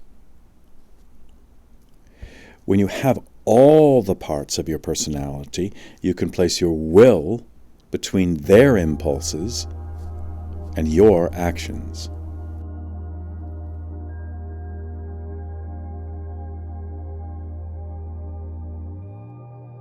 Chapter 9, Responsible Choice. Her face was drawn and hollow, and fatigue-etched eyes that spoke of struggle and a miracle. As I rushed to help her with her pack, she leaned her ice axe against the wall. Linda was home at last. I expected her long ago, and the thoughts that magnified my worry into fear and my fear into terror disappeared. She was too tired to feel relieved, but my joy was unbounded. The pack, flashlight, food, and water I was preparing to take in search of her lay unused on the floor. Resting on the couch, she shared her story with me. Near midnight, 20 hours earlier, her group climb had turned into a solo ascent when her friends left her in the parking lot to wait for her climbing partner, who arrived late, unprepared, and too frightened to climb. Up the dark trail, Linda hiked alone by moonlight, knowing that her group was ahead of her, but not realizing she would be approaching the summit before speaking with them again.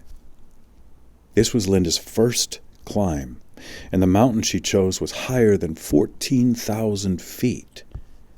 She had trained hard, but no training could prepare her for the fatigue, darkness, and demanding climb that lay before her. Near the summit, one misstep could send her sliding down a 1,000-foot ravine littered with boulders. The darkness began to fade, and tiny figures, her former companions, became visible in the distance above her. At 12,000 feet, she met them on their way down, where they chatted, gave her directions, and left. Linda finished her climb alone, celebrated her first ascent on a summit 3 miles above sea level, and started down. The snow softened as the day became warmer, and she sat down in the heavy wet snow, pointed her feet down the ravine, and laughing with joy, began to slide, first slowing her descent with her ice axe, then lifting it again to gain speed. At last rocks appeared on the snow, and she began to walk again. But soon loose stones were sliding under her boots, challenging her balance and draining her strength. The hint of the trail appeared, part imagination and part earth, gradually took shape and flowed downward. The sun was low, but she felt certain she could reach her car before dark, and she would have, but for a single choice. Struggling to control her heavy pack and wobbly legs, she suddenly came to a fork in the trail. The left branch led to a small meadow, and the right disappeared downward through the trees. Down is better, she thought. That was the choice. In the disappearing daylight, she walked past a small sign fading into darkness. Parking lot, 5 miles. With an arrow below, it pointed left. Linda turned right and followed the trail that disappeared into the trees. "Where did you see her last?" I asked a member of the returning group when she phoned me. "About 12,000 feet, she answered. "We spoke briefly. I was on the way down, and she was on the way up." "Did you tell her about the fork in the trail?" I asked. "No, everyone knows that fork." "But that was Linda's first climb." The phone went silent. We both suspected what had happened. Tired in the dark, Linda had taken a trail to a campground far from her car. At least we prayed that she had. I thanked her and hung up the phone. The night had turned cold and the mountain dark. I reached for my pack, ready to begin the search, and opened the door.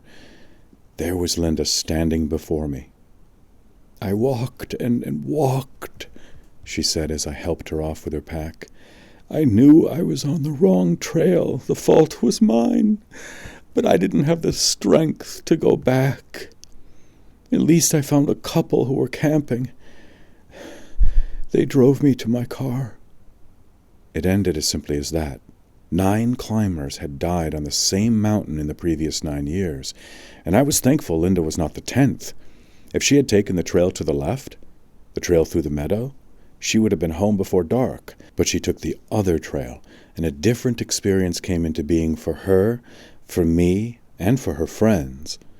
In the same way, every choice you make brings a different experience into being. And you cannot stop choosing and therefore creating. Like Linda, you must choose your trail, moment by moment.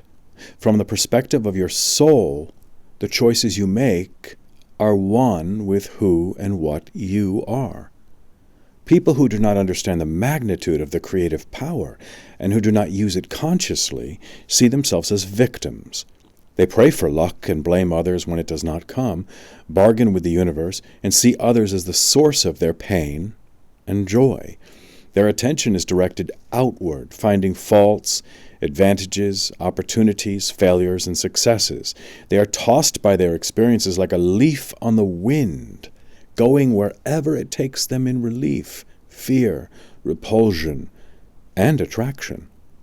A creator experiments with his life. He is like a sailor on the open sea, using wind, current, and stars to guide him. The winds are his experience, the currents are his emotions, and the stars are his intentions, the choices he makes. No wind can blow that does not fill his sails because he sees meaning in his experiences and learns from them all. He rides the currents of his emotions. He feels different sensations in his body when he is frightened, content, jealous, loving, or vengeful, and he knows where and when they appear. Through calm and storm, waves and swells, he charts his course and checks it against the pole star of his intention. You are always at a branching of the trail. Will you go left, right, straight, or stop? Which trail will you choose? What will you create? Which trail will you choose? List a few of your recent decisions. They can be decisions about what you choose to say to a friend when you're upset, as well as decisions about activities. Consider each one of your decisions as a choice of a trail. Think about other choices you could have made. Imagine these as trails you could have taken.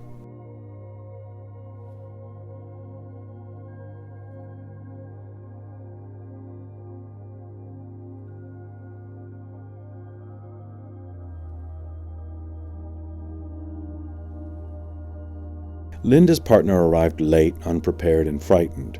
Her friends left her in the parking lot, and the trail branched unexpectedly, none of which she could change. She could only choose her responses. A victim would have blamed her partner, judged her friends, and pitied herself. Instead, Linda is grateful for the lessons she learned. With her partner refusing to climb, she realized she must set out alone or give up the climb, and she saw at the same time that she alone was responsible for her choices. I am responsible for my choices. Say these words to yourself. I am responsible for the choices I make and the consequences they create. If you aren't ready to say these words with commitment, try an experiment. Say to yourself, I am willing to look at the possibility that I am responsible for the choices I make and the consequences they create. Repeat this 3 times. I am responsible for the choices I make and the consequences they create. I am responsible for the choices I make and the consequences they create.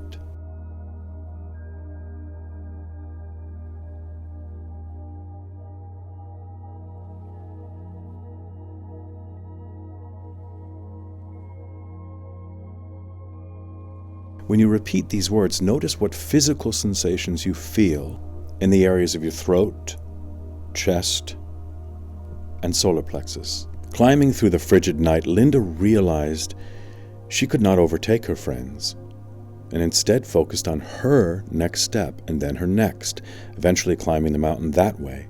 There is no other way to climb a mountain except step by step, breathing deeply and resting often. In this way, Linda ascended an enormous height a few inches at a time. From that experience, Linda learned to focus her attention and use her will, and the power of her intention took her 1.5 miles toward heaven, despite fatigue, pain in her legs, and shortness of breath.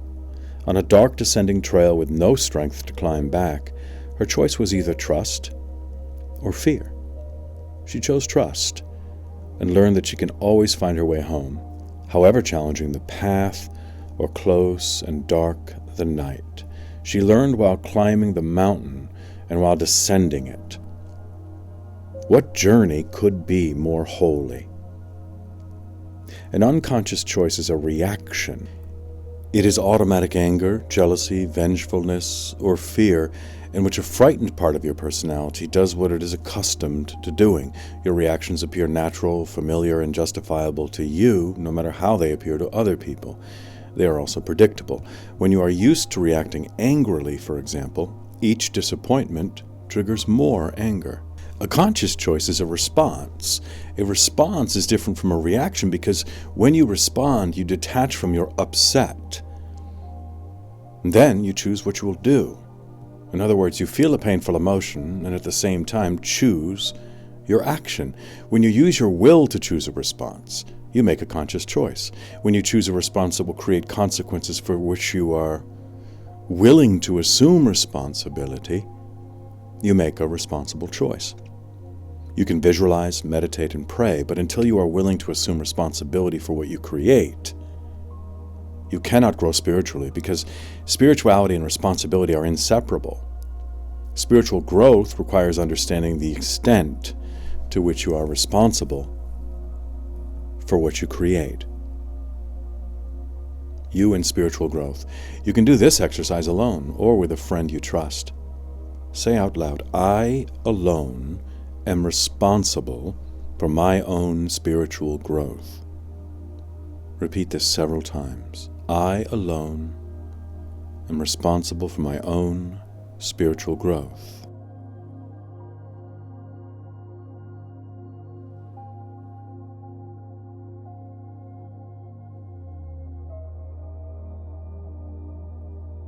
As you make conscious choices in your life, record in your journal any changes you notice in your experience.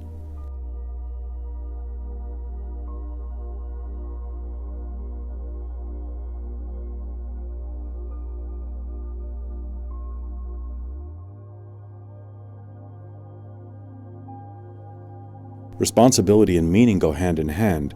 Without one, there is not the other. When you assume responsibility for your experiences, your life becomes meaningful and you become capable of relationships of substance and depth. Responsibility is not a burden you must carry, but a doorway to your freedom. Without it, you remain confined to your fears, which are that you are unworthy, that others will discover your unworthiness and leave, and that you cannot live without them. Responsible choice is the healing dynamic that removes the power of your fears from over you. It is the way to use your life as it was meant to be used, to align your personality with your soul.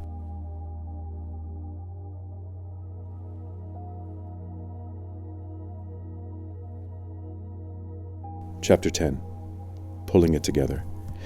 Imagine you are a contractor with different potential projects in your desk. For example, an office building might be more profitable, but you feel drawn to building houses. Which will you choose? Your staff analyzes the market, but it cannot address your feelings because only you know them. Your mind is analogous to your staff. It reviews options and calculates, but it cannot tell you how you feel. That information comes from your emotions. Another source of information is your intuition, which provides assistance from non-physical guides and teachers, from other souls, and from your own soul. Emotions and intuition are both interior experiences. Your emotions show you different parts of your personality, and your intuition provides guidance. Most people use the first source, intellect, when they make decisions, but as you become emotionally aware, you will also utilize the second source, emotions. When you use intuition, the third choice, you also access the compassionate and wise perspectives of non-physical guides and teachers. Multisensory humans use all three sources. They put their intellect in the service of their intuition, and they consult their emotions. Intuition. Can you remember a time when you knew you were making the right choice, and yet you were very frightened to do it? If so, let yourself relive this experience in your imagination. Notice what physical sensations you are having in your throat, chest, and solar plexus areas. Now remember your inner sense of having made the right choice. Let yourself become familiar with your own way of experiencing intuition. Each choice creates external consequences, such as a new job, becoming engaged, or moving to a new city, and internal consequences such as feeling at ease or feeling worried. You must live with both. Which is more important to you, getting what you think you want, or feeling good inside? Here's an example. Linda and I were on a plane and looking forward to working on the event we were going to conduct the next day. I had the window seat, and Linda had the aisle seat in the same row. Our plan was to enjoy the empty middle seat and plenty of privacy. We had just settled in when a disheveled older man claimed the middle seat. Rather than be separated from me, Linda begrudgingly moved to the middle seat and gave him her seat on the aisle. Before takeoff, the man ordered a bourbon. He was unshaven and looked as though he had been wearing the same clothes for days. An invisible wall went up around Linda, and she could feel her chest area contract in pain. I noticed that she sat as far away from him as possible. Linda judged the old man harshly for these things, and also for depriving us of our privacy, yet at the same time she felt an impulse to talk with him. For most of our flight she ignored it, and felt righteous and indignant, instead of acknowledging what she knew she needed to do, interact with him. Finally, with much effort, she turned to the old man, smiled, and asked him about his travels. He immediately told her that he had just come from burying his daughter. Linda began to cry. Understanding flowed through her like a river suddenly undammed, and she saw in that moment, at least partially, that she and the old man were together for a purpose. He needed to talk about his grief and his daughter's life, and she needed to recognize the pain that a frightened part of her personality created when it judged him, and how when she did what she knew she needed to do, she created an opportunity to heal herself and support her new friend. Linda's intellect judged the old man as unkempt and alcoholic. Her emotions created painful sensations in her chest and a sore throat. Her intuition kept her moving in the direction of connecting with him. Did it anyway. Can you remember a time when you didn't want to do something and you did it anyway because you knew it was the right thing to do? What did your intellect tell you? What feelings did you have?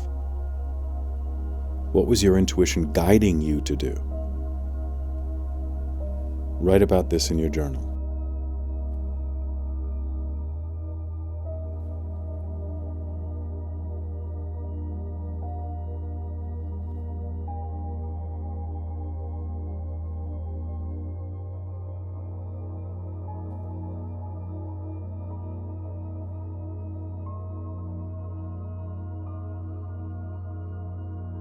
Your intellect tells you what you need to know about the external landscape your choices will create.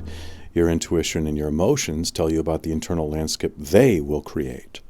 For example, you may take a job for more money but feel disappointed because you like the people and environment a lower-paying job offers. You may marry and discover you do not feel good about your decision or that you feel better than you thought you would. Moving to a new city may be frightening but satisfying because you know you are ready for a change. That knowledge is information that comes from your intuition. Anxiety, an emotion, tells you about a part of your personality that is frightened. How much it will cost to live in the new city is information from your intellect. When the thought of getting what you want makes you feel bad, it may be a signal that you don't actually want it. For example, you may think you want more money, but if you really want to work with supportive people, you will not feel good about taking the higher-paying job, even though you're excited about the extra income. You will feel uncomfortable when you think about it, and even while part of you approves of the greater influence and larger office that comes with the job, you will feel heavy and burdened. You do not need to feel heavy and burdened. There is another way.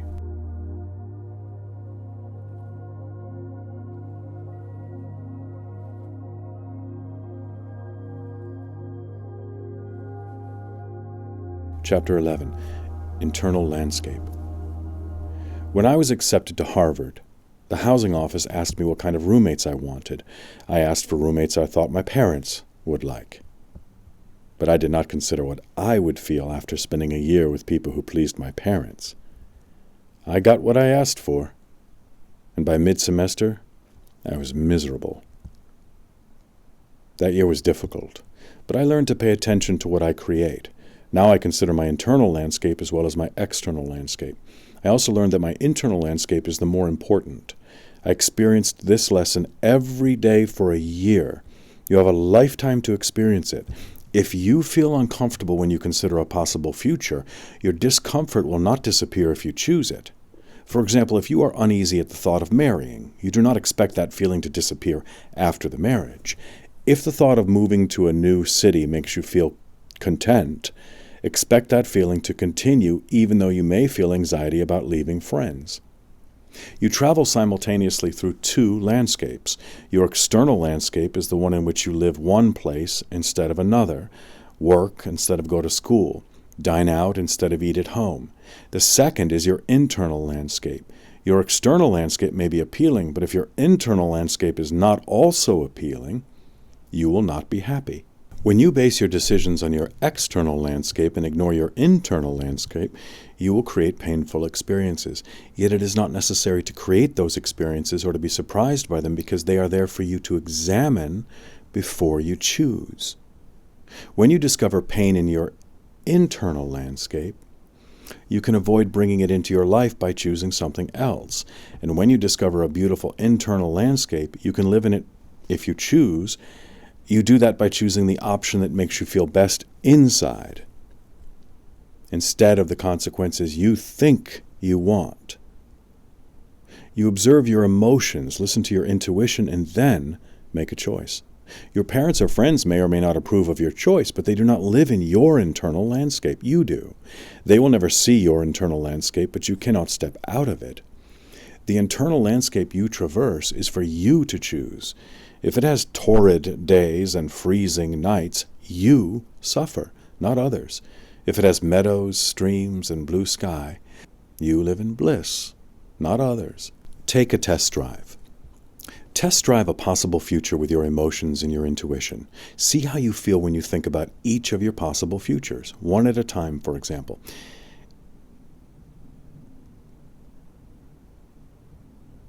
See how you feel when you think about each of your possible futures, one at a time.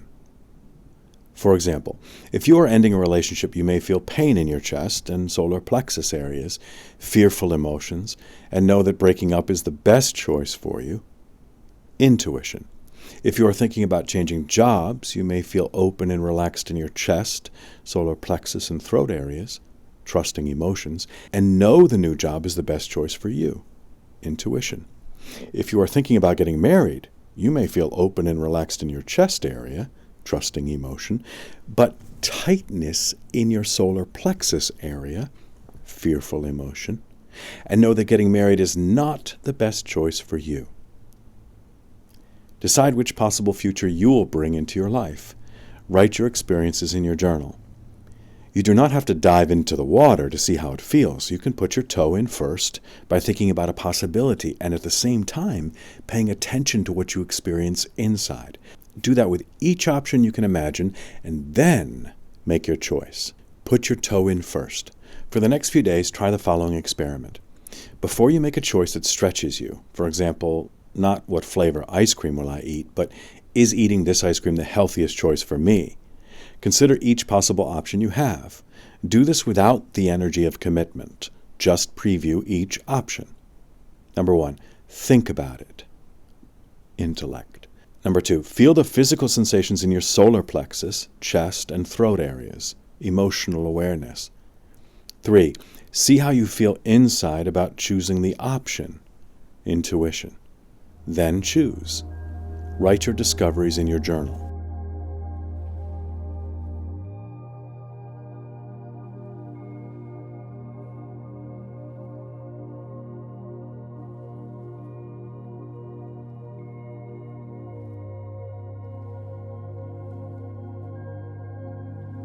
You can respond to anything you encounter based on the internal landscape you want to create. When you choose responsibly, you become a gardener, and your life becomes your garden. What you plant, you harvest. Responsible choice is choosing the harvest before you plant the crop. In order to understand authentic power, you must understand that you have a soul. Your soul is immortal. Its home is non-physical reality. It existed before you were born, and it will exist after you die. The part of you that was born and will die is your personality. It is mortal. It will not live very long. Its home is the earth. And when it dies, it returns to the earth. Your personality is a tool of your soul, but it is not separate. It is a part of your soul that is on a mission to learn lessons and give gifts in the domain of the five senses. When your soul discards this tool, when you die, your soul does not come to an end, and neither does responsibility for what you have chosen. The choices you make while you are on the earth create consequences that, if they do not occur before you die, will occur afterward. Your personality is not the first that your soul has created, and it probably will not be the last. Your lifetime is one chapter in a book, and the book is your soul. All the experiences of all the personalities of your soul go into the book. Many consequences that you create occur during your lifetime. In that case, a cause and its effect both happen between your birth and your death. Some of them occur after you die, and when this happens, they are experienced by another personality that your soul creates. The lessons your soul wants to learn arrive in the form of your experiences. These are the consequences that you or another personality of your soul have created. Some were created before you were born, and some of them you created. Merely encountering a consequence does not mean that a lesson has been learned, but only that the universal law of cause and effect has been satisfied. For example, if you betray another, you will encounter the experience of betrayal. The person you betray, for instance, may be your sister, fiancé, or business partner. The circumstances in which the experience of betrayal returns may vary, but the experience will not. The anguish of the person you betrayed, her astonishment, disbelief, and heartache, will become as much a part of your experience as it was of hers. In other words, you encounter in the intimacy of your own experience each consequence you have created. How else could you learn so well that you change completely?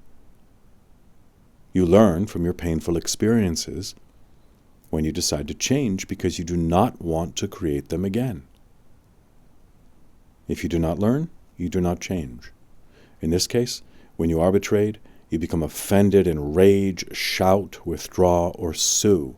You take the betrayal personally, wonder what you have done to deserve it, feel abused, and in your pain, create yet more painful consequences.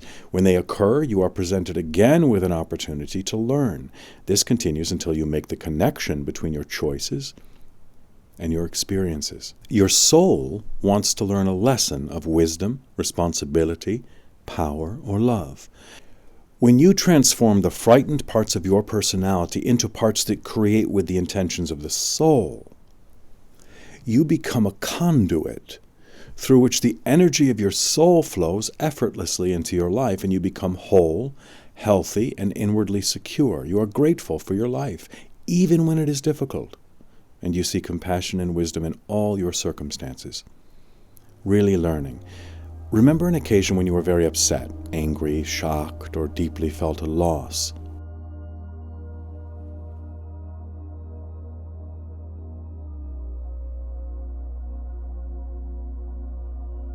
Close your eyes if it helps. While you are reliving this experience, remember how you acted.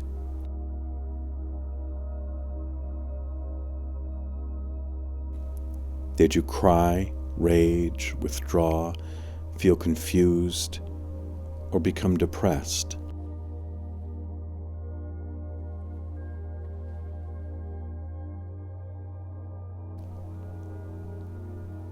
What physical sensations are you feeling in your throat, chest, and solar plexus areas? What actions did you take?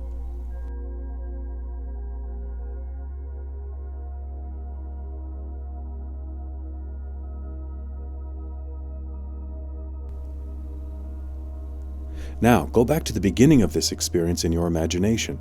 This time, let yourself feel the physical sensations in your body before you took any action.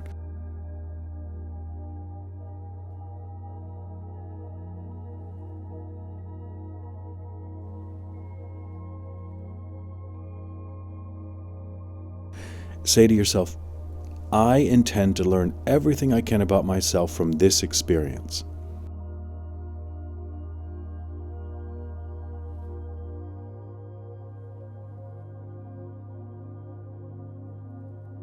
Give yourself some time. Then begin to pay attention to your life, to what people say to you, what you overhear, signs you see, and dreams you have. Write in your journal what you discover.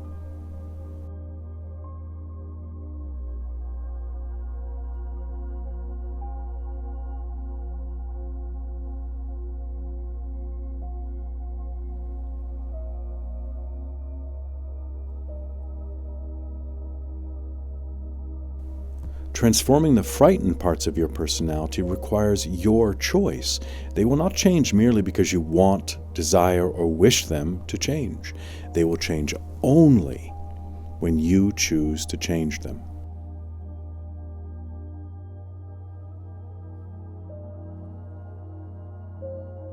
Chapter 13. Creating authentic power.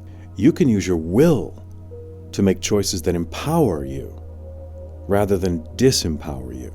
For example, you do not have to act in anger because you are angry, or withdraw emotionally because you are jealous. You can also make choices that create consequences for which you are willing to assume responsibility, even while you are feeling angry or jealous. When you do that, you draw strength from your choices, instead of losing power because of them. My will. As before, remember a time when you had a painful emotional reaction. For example, you became very upset, withdrew and cried, raged at people, walked around confused for days, or became depressed. Really get back into that experience.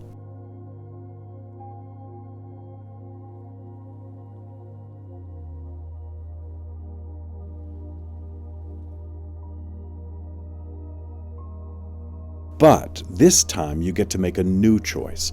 Go through the same experience in your imagination again and consciously choose one of the following. React the same way again. Feel the sensation in your body without acting. Feel the sensation in your body and act with one of the intentions of your soul: harmony, cooperation, sharing, or reverence for life. When you challenge a frightened part of your personality, it loses power over you and you gain power over it. Eventually, its power over you disintegrates, but that does not happen the first, second, or third time you challenge it. You must challenge it again and again. Change that part. Pick a part of your personality you would like to change. For example, your anger, jealousy, resentment, judgment, anxiety, power struggles with your spouse, children, friend, etc. Set your intention to heal this part of your personality. Watch when this part becomes active. When it does, challenge it by not doing what you usually do. While you are feeling painful sensations in your body, decide how you will act. If you choose words and actions that create consequences for which you are willing to assume responsibility, congratulate yourself. Eventually, you will be grateful for your experiences of anger because you will realize, even while you are angry, that each provides you an opportunity to challenge an angry part of your personality. Authentic power does not come to those who talk about it, read about it, meditate on it, or pray for it. It comes to those who earn it.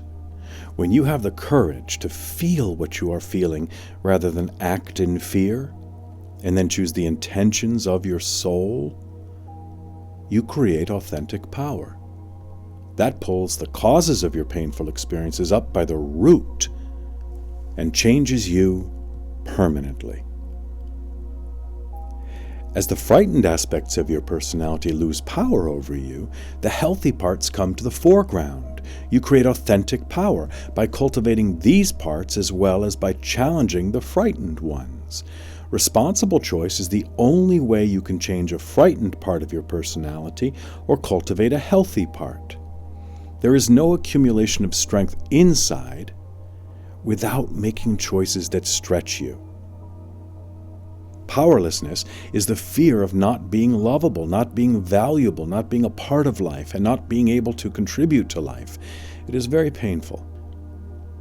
Until you become aware of your experiences of powerlessness and heal them at the source, they will distort your perceptions, misshape your words, and determine your actions. Authentic power is using your will to transform your life from to. Experience to experiment, victim to creator, theory to meaning. The creation of authentic power is self-transformation through the use of your will, from a victim of your experiences to the creator of them.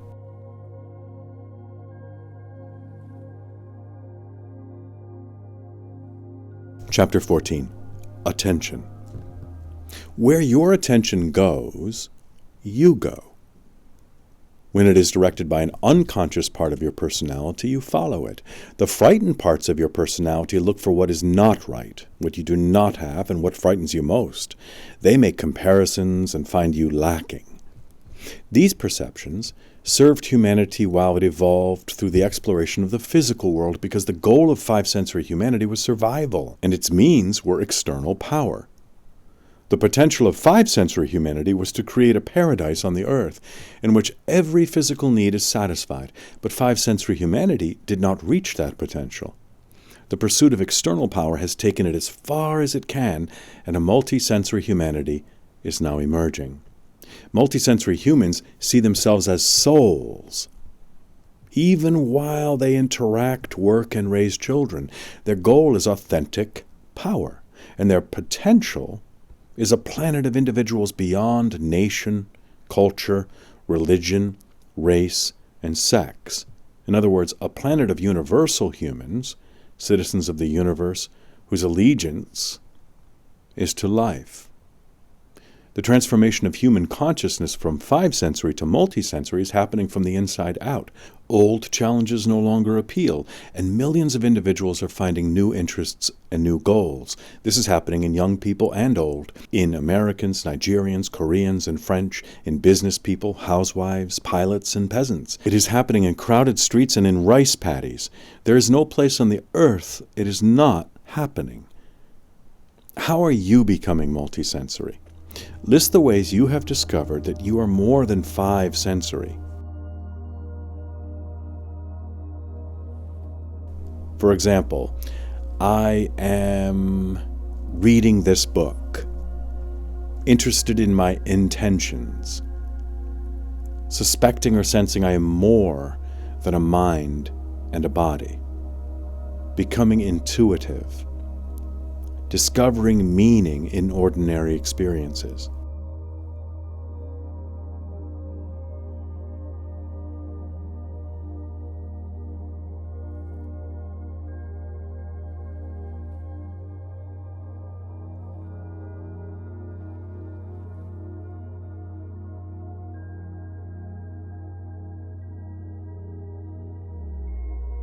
The frightened parts of your personality that focus on what is not right, what you do not have, and what you fear most, are in conflict with the parts of your personality that focus on the intentions of the soul.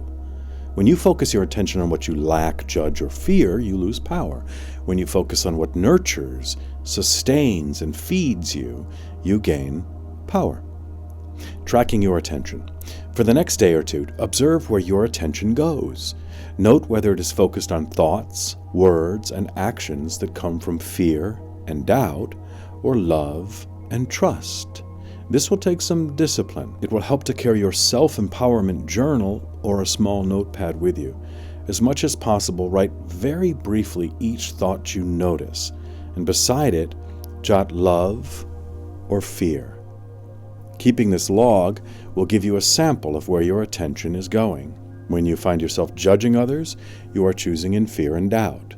You feel superior, compelled, and you push people away who think and act differently. If you cannot see how you created an experience, ask yourself, how did I create this? This question automatically requires that you consider the possibility that even your most painful experiences are gifts that you do not yet recognize. And when you ask it with an open heart and mind, you begin the process of creating authentic power. Pain is merely pain, but suffering is pain for a worthy cause. What is more worthy than your becoming the wise and compassionate, powerful and creative spirit that you are? Soul perspective. Remember a painful event that you still feel was unfair, but that you would now like to understand in a different way.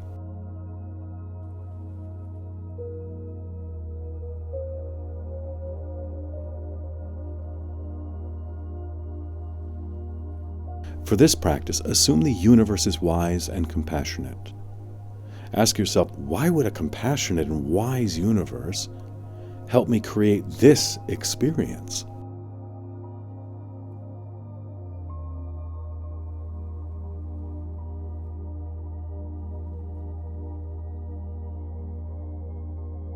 Then ask yourself, what have I gained? What strengths have I developed or could I develop from this experience?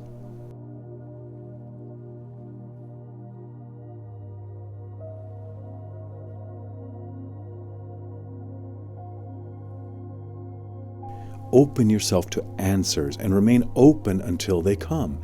They may not come immediately or in ways you expect. Write your experiences in your journal.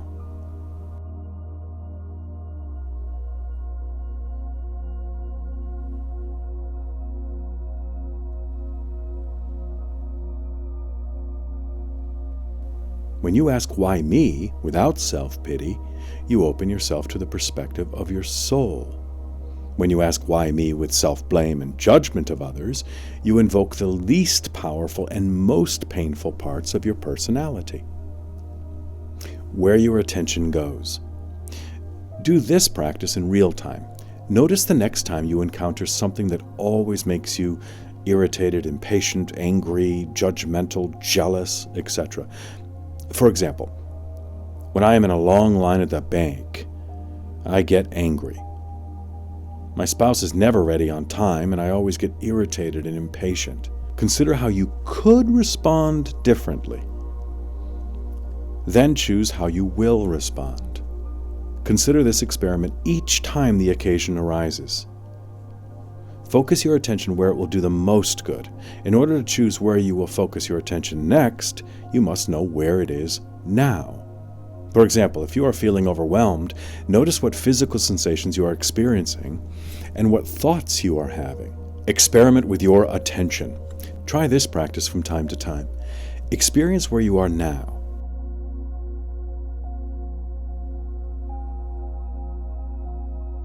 Move your attention to where you want it to go.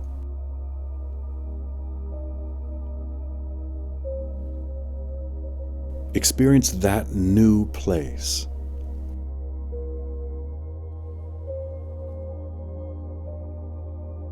Decide how long you will stay there.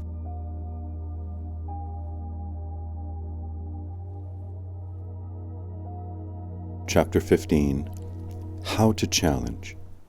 No one expected our granddaughter, 4 years old, to ride her bicycle on the first try.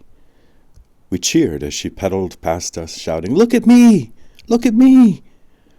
Her 7-year-old sister sat sadly on the lawn, staring at the grass, and then at her hands, which moved nervously. "What is the matter?" Linda asked gently. "No one notices me," she finally said. "Well, that doesn't feel good, does it?" She nodded her agreement. "But you don't have to sit here alone if you don't want to," continued Linda. "Even though you're feeling sad, You can congratulate your sister and see what you feel when you do." She thought a while, then ran over to her sister and said, "You really did a good job." And they both laughed. Later she exclaimed to Linda, "I don't feel sad anymore." At 7 years, she learned a lesson about emotions and choice, and she was delighted. When she stopped thinking about her sadness and congratulated her sister, her jealousy disappeared. This was her first experience challenging a part of her personality, in this case, a part that needed to be admired and was uncomfortable when it was not noticed. She did not consciously think about challenging a part of her personality, but she did that anyway. You can do the same thing, and you do not need someone to remind you to shift your attention. Change your intention and try something else. You can remember that yourself when you feel a painful emotion. Shift your attention. Anytime you feel emotions that are painful to you, such as anger, jealousy, sadness, fear, etc., remember to shift your attention. Change your intention. And try something else. Keep notes of your practice in your journal. You challenge a frightened part of your personality by allowing yourself to feel it fully. And while you are feeling it fully, choose not to act in anger, jealousy, fear, etc. For example, you challenge your anger by allowing yourself to feel it fully. And while you are feeling it fully, choose not to act in anger. Similarly, you challenge your jealousy by allowing yourself to feel it fully. And while you are feeling it fully, choose not to act jealously. You can challenge any painful emotion this way. Allow yourself to experience it as fully as you can, and while you are experiencing it, choose not to speak or act on what you feel. Challenging your anger means not acting or speaking in anger, because you are no longer willing to be dominated by your anger, not because you fear punishment. Containing your anger because you fear punishment is the pursuit of external power. You control your behavior to keep yourself safe. Not expressing anger because you no longer want the experience of anger in your life is the pursuit of authentic power. You use your will to change yourself, not someone else, by placing your attention on your internal experiences and not on what you think is causing them. When you change your internal experiences, you do not have to change your external circumstances repeatedly. You need only change yourself once. You challenge a part of your personality when you use your will to change yourself. Challenge it. Select an aspect of your personality that is frightened. In other words, a part that is angry, sad, disappointed, jealous, etc., that you would like to change. Each time this part of your personality returns, notice what physical sensations you feel in your throat, chest, and solar plexus areas. Ask yourself, what would be the most constructive response I could choose? Keep a log of your progress.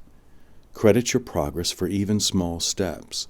For example, when you notice you are angry and stop to feel the sensations in your body, even for a few seconds, before you create your usual reaction, celebrate your awareness and intention to change.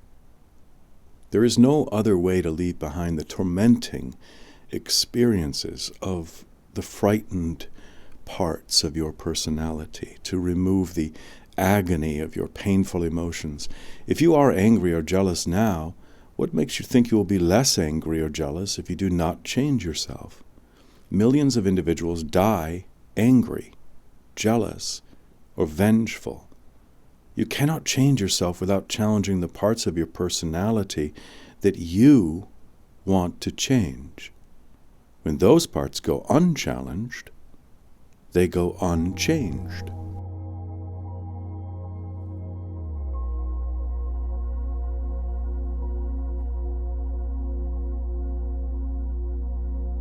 Chapter 16. Authentic Needs.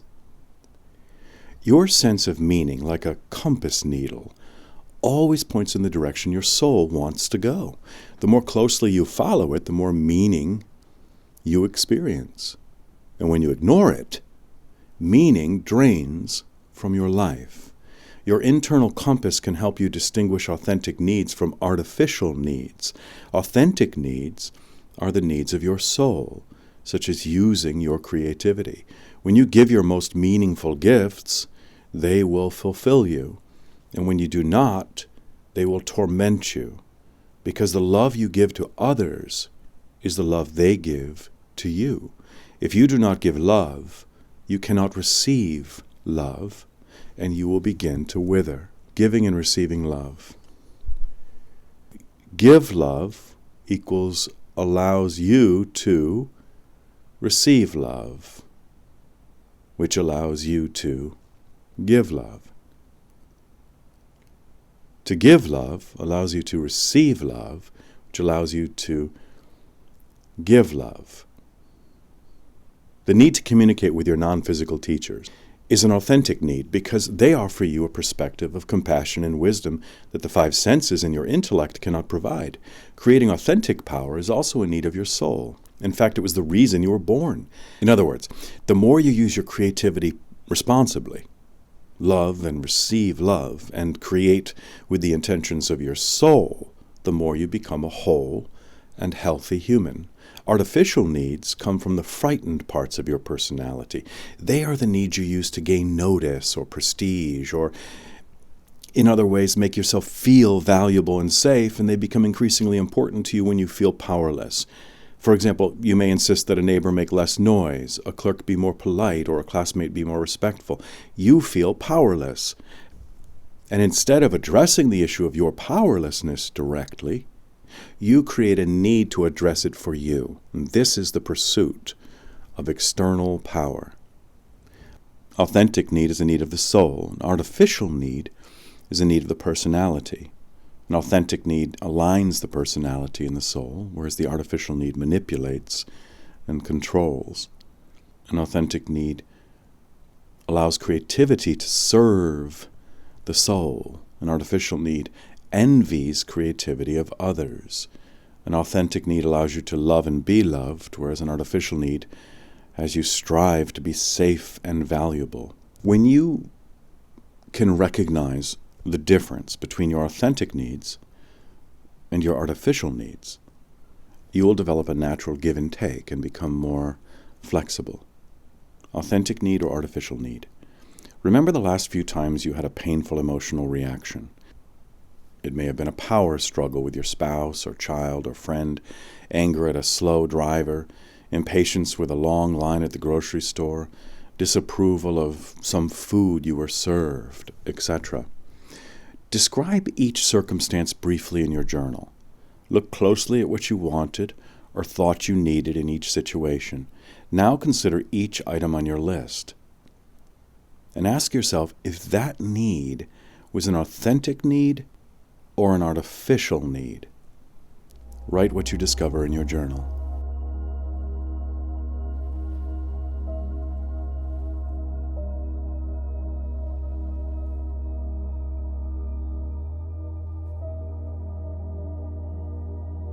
When you pursue authentic needs, your life becomes meaningful. But when you are satisfying artificial needs, your life becomes empty. And that is how using your inner compass can help you distinguish between the two. Reassessment. Make a list of some things you would like. For example, a new car, a meaningful job, a thoughtful spouse, a child. Review each one at a time and ask yourself, is this a need of my soul or a need of my personality? Now make a list of the things you have that are most important to you, such as my values, my children, my wardrobe. Review each of these and ask yourself, is this a need of my soul or a need of my personality? Record your answers in your journal.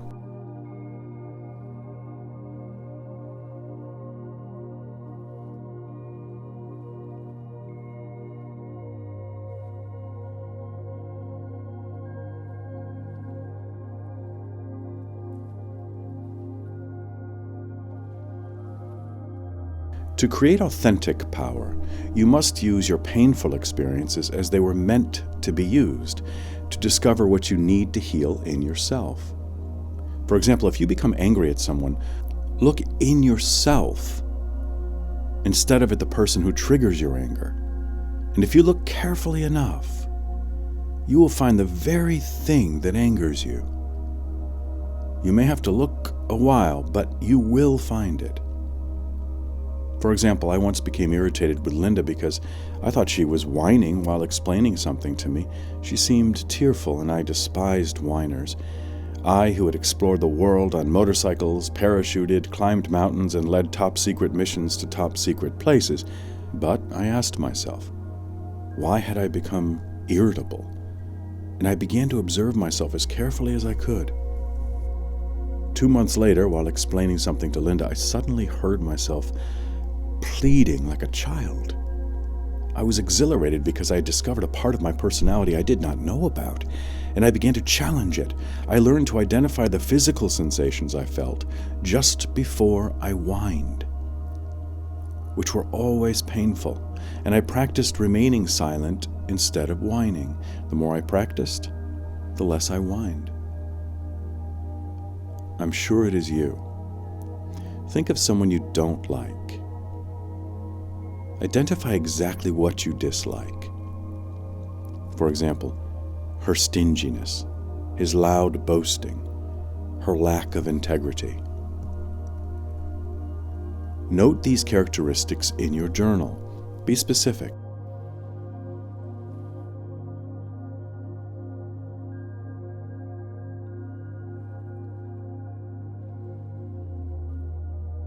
Now, look within yourself to find the same characteristics. Be patient with yourself. This may take some time.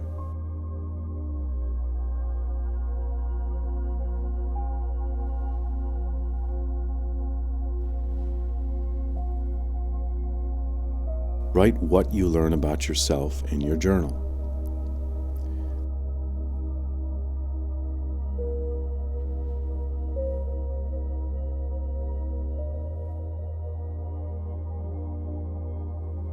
The behavior of others is never an issue in your spiritual growth, but your emotional reaction always is.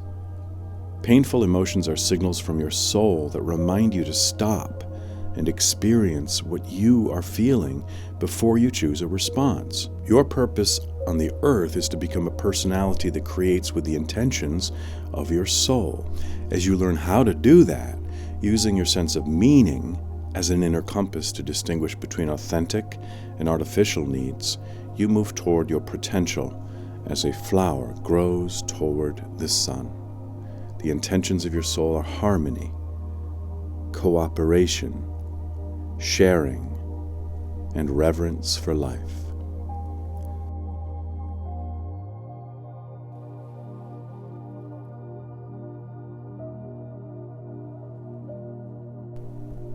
Chapter 17, Harmony.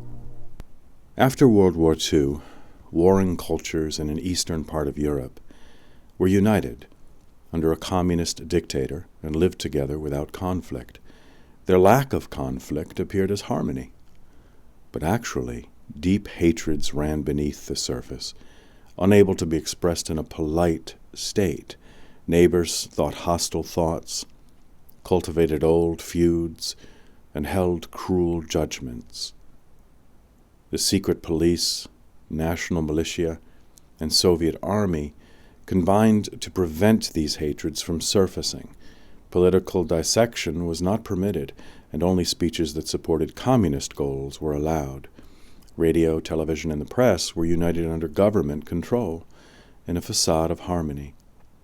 The hostile factions temporarily disappeared into a communist state that was held in place by force and fear. That state disintegrated when the Soviet Union collapsed and the dictator died. The old cultures rose from the ashes of the Soviet Empire with their agendas and hatreds intact. Like dogs, they rose snarling and tearing at one another, maiming and killing without mercy. Bosnians, Croatians, and Serbs resumed a history that the brief appearance of communism had temporarily interrupted.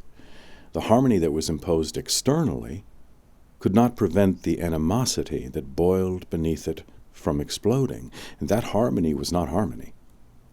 but a coexistence of collectives and individuals striving for survival in a police state.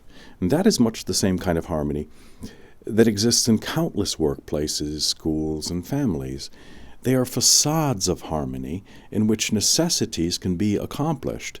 These arrangements are for co-working, co-researching, co-producing, and co-living, but they are not harmony. Bonds between individuals are held in place by the need to complete a project. Sometimes mutual care develops, but the full expression of it is not allowed any more than the mutual contempt of hostile cultures was permitted in the Soviet Union. In order to create harmony with another person, you must care enough about that person to hear her story, share her struggles, and be with her while the parts of her personality that are frightened come to the surface. Harmony requires that you accept another individual as a personality whose life is as complex and difficult as your own. You cannot open yourself only to the parts of a person that are loving and expect to create harmony. You must also be willing to interact with the parts that are angry, jealous, vengeful, and violent. It is easy to create harmony with someone who cares for you, but it is difficult when that person is angry, disdainful, or judgmental. Harmony only with those who look, think, speak, and act like you is not true harmony, but the maintenance of a clique. Sometimes the clique is small, with only a few people to reinforce one another's beliefs and perceptions. For example, they all ride motorcycles, have children, or are artists. They are harmonious because they limit their interactions to mutually acceptable areas of interest. And sometimes the clique is very large, such as the cliques of people who feel comfortable only with those who attend their church, synagogue, or mosque. A nation can be a clique of millions of individuals who feel superior or entitled to what others do not have because of their nationality. Skin color, sex, education, and economic status are all foundations of cliques. Within the clique, harmony exists only as long as interactions remain non-threatening. Real harmony. Remember a time when you were in a difficult situation with another person. Did you create harmony?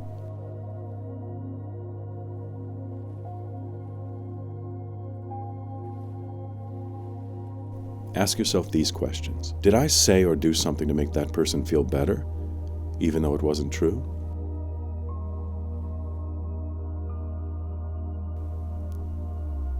Did I do something so I could feel better? Was my feeling of well-being dependent on that person agreeing with me? Did I say what I needed to without blame and anger? Note what you discovered about yourself and about harmony. Your soul wants harmony with all of life, with those you consider your friends and those you consider your enemies. It is as difficult to create harmony with friends as it is with adversaries, because friends bring the frightened parts of their personalities into their interactions just as you do. That makes it difficult to say no to a friend and to hear no from a friend. When you try to please another person, you distort your behavior in order to make that person comfortable, and you put yourself in a position that is not authentic. When your strategy works, you become resentful, and when it fails, you become angry. Harmony requires integrity. You cannot control whether other people are authentic, but you can decide whether or not you will be. In other words, harmony with another is not always possible, but the intention to create it is. For example, when a friend asks for a favor and you do not feel comfortable saying no, you must choose between your discomfort and your integrity. If you say yes, you are not truly a friend to that person because you do not care enough about him or yourself to say what is important to you. Not only do you fear losing your friendship, you fear asking yourself if it is indeed a friendship. On the other hand, when you're not willing to accept an authentic answer, your relationship is also based in fear. You keep a record of how much you have done for her and how much she has done for you, and when the record becomes unbalanced, your relationship breaks. Friendship and harmony. When you find yourself in an uncomfortable situation with a friend, ask yourself these questions to see if harmony is really what you want to create. Am I doing or saying something to make my friend feel better, even though it isn't true? Am I doing or saying something so I can feel better about myself? Does my feeling of well-being depend on my friend agreeing with me? If my friend becomes angry and won't speak to me, will I still feel my intention is to create harmony? An intention is not an expectation. Harmony and expectations cannot coexist. An intention does not depend on what others do, but an expectation does. When others do as you expect, you're pleased, and when they do not, you feel disappointed, betrayed, or devalued. Relationships are intimate arenas in which you encounter frightened parts of your personality and frightened parts of the personalities of others. Harmony is the intention to heal. Harmony requires courage. For example, if you care for another, you will not allow him to speak to you disrespectfully. Even though looking the other way or making excuses for him may appear to be the easier route, speaking from your heart, without judgment and without expectation, is not always easy. At other times, the intention to create harmony without speaking is appropriate. At all times, courage and integrity are required. Several years before we met, Linda was in a relationship with a man named Tom. They saw each other as often as possible for 2 years. He was an artist and had traveled the world. He was English, and she loved his accent. She was fascinated and in love. Everything changed dramatically when an acquaintance, whom she met at the same time she met Tom, came to visit. She had not seen the woman for 2 years, and the acquaintance did not know of Linda's relationship with Tom. Before Linda could tell her, the acquaintance began to share news of her life and mutual friends. In passing, she mentioned that Tom had recently ended an engagement to another woman. Linda was too shocked to speak. She had never felt pain of such intensity, especially in her solar plexus and chest areas. If she had not known its cause, she might have thought she was dying. She did not tell the acquaintance about Tom or the shame she was feeling, and the acquaintance left unaware of the relationship. After what seemed like a lifetime of pain, Linda began to notice how fragile she felt, as if she might shatter. Yet at the same time, she felt a soft, glowing warmth in her chest. Then she began to see her experience with Tom as a gift. She felt her pain of betrayal fully, and she remembered other times and other people with whom she was the betrayer. She wondered if there might have been more such instances in other lifetimes.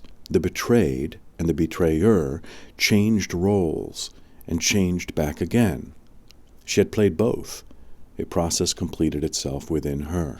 The experience of healing was enormous, but when a day later she heard Tom's car in her driveway, she wondered how she could see him. She still felt very fragile, but the thought occurred to her that the universe would not ask more than she could do. She set the intention to create harmony and continue her healing, and she went to see Tom. As she saw him, she realized that she loved him, but in a very different way. She told him quietly that she knew he had been engaged while she thought they were in a monogamous relationship. She told him she loved him and that she was grateful for the gift she received from her experience. She also told him that integrity was important to her and that she could not relate with him as before because she could not trust him. As she spoke, she felt liberated. The words, "The truth shall set you free," seemed to run through her, thrilling her. None of her old habits were left, and she did not need to pretend to understand Tom's behavior. There were no hurt feelings to nurse for years. There was no one to blame. She knew that Tom would not understand everything she was saying, and she did not need him to. She was at peace with Tom, and she still is. She learned to create harmony. Creating harmony does not require you to become a doormat for others. In fact, it demands that you do not. Because when you make yourself a doormat, people will clean their shoes on you.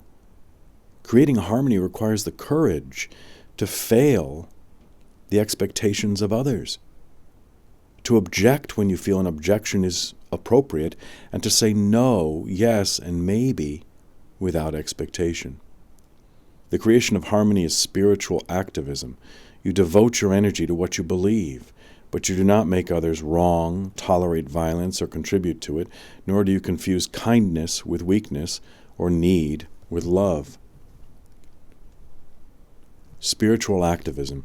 When you interact with those who disagree, especially those with whom you very much disagree, ask yourself, are my intentions to manipulate or to create harmony? Do I revere my adversary as much as my ally? Am I making anyone a villain? Am I opposing people instead of behaviors or policies? If any of your answers is yes, look again at your words and actions and start again. The parts of your personality that object to harmony object also to your spiritual growth. They judge, condemn, and refuse to forgive. They forget that others exist. Harmony is the conscious creation of a loving world. The intention to create harmony is medicine for deep pain. It opens you, illuminates your dark places, brings peace to them, and allows you to develop your greatest gift, an open heart. Chapter 18, Cooperation. My first job in the U.S. Army was a rifleman, the lowest-ranking soldier in the infantry. The mission of the infantry is to close with and kill or capture the enemy. That was my mission, and I trained for it. I went to basic infantry training, advanced infantry training, infantry officer candidate school, and then into one specialized training program after the other. I never stopped training, except when I was using my training. That happened in Vietnam. I learned how to cooperate with my squad members. We each had our own training and jobs to do. Individually, we could not accomplish much in the way of closing with and killing or capturing an enemy. But together, we were more effective. We cooperated with one another and with other squads in our platoon. Our platoon was part of a company, which was part of a battalion, which was part of yet larger units. The larger the unit, the more individuals were involved. The greater was the need for cooperation, and the more effective it became in accomplishing the mission of the infantry. Cooperation meant learning how to communicate and carry out orders. We were not responsible for thinking about our orders, evaluating them, or improving them. We were responsible only for following them. As each of us followed our orders, we became a unit, working smoothly, usually, toward a common goal. I liked my training, mission, and the camaraderie of the Army. I liked cooperating, doing my part to accomplish an objective that fit into a larger picture. I did not create the larger picture. Other people did that. It was my responsibility to follow my orders, to cooperate with them. My last job in the U.S. Army was executive officer of a Special Forces Green Beret, a detachment with 12 men. My mission was to gather intelligence on North Vietnamese and Viet Cong activities to the countries neighboring Vietnam, and to execute operations against them. Both jobs appealed to me because they made me feel important and admirable. They required training and cross-training. My team trained local natives, and we took them on operations with us. We needed to cooperate with each other and with them. Our training became more precise, our missions more dangerous, and our need for cooperation more important. Each of us depended upon the others for our lives. This was the case in the infantry too, but with only 11 men to rely upon. Cooperation became the ground on which we all stood or fell. We did not necessarily like one another. We had different goals in life and different ways of attaining them.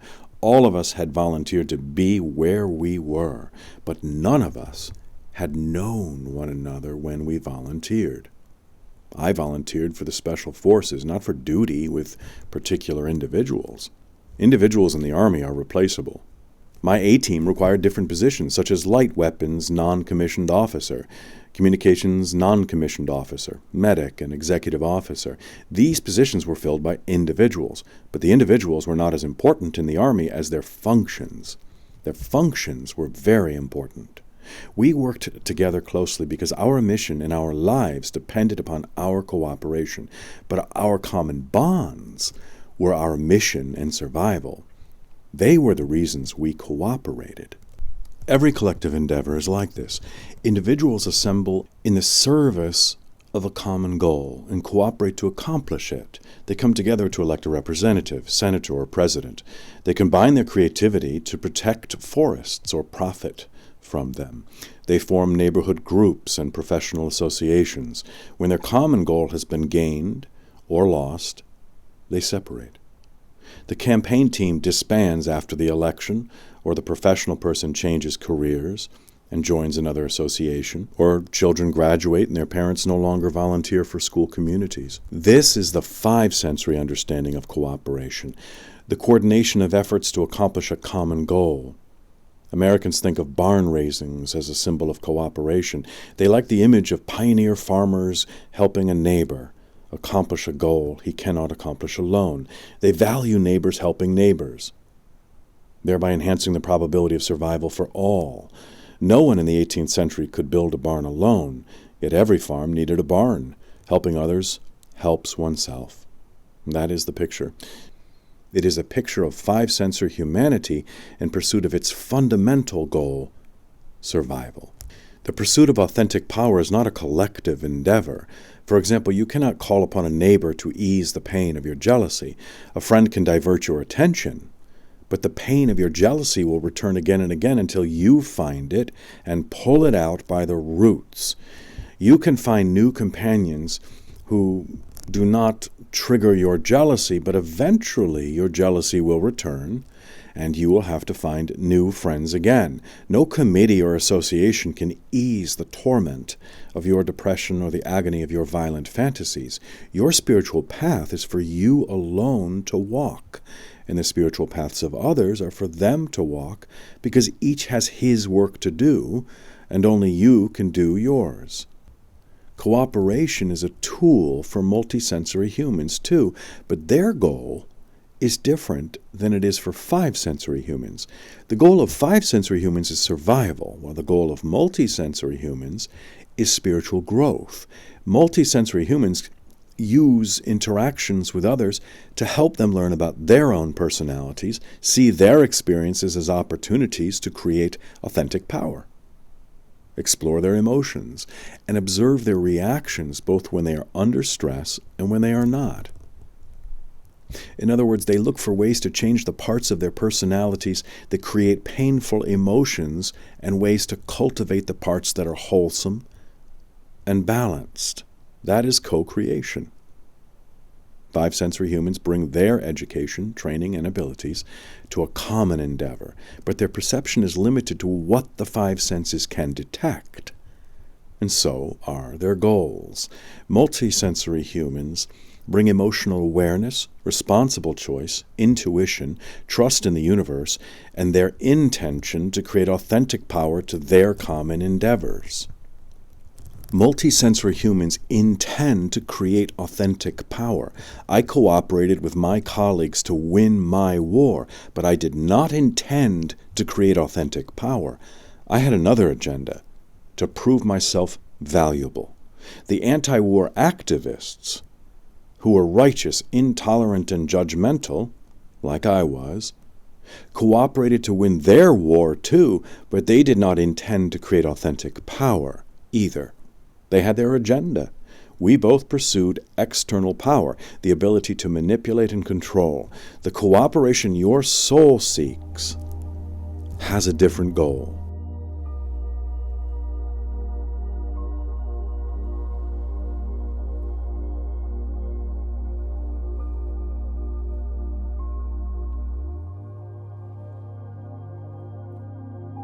Chapter 19.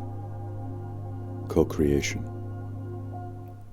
Multisensory humans cooperate to contribute to life and to create experiences that are worthy of their time on the earth. And this type of cooperation is a co-creation. It inspires all, harms none, is deeply satisfying, and requires from each the intention to create authentic power. Five-sensory cooperation requires only your skills.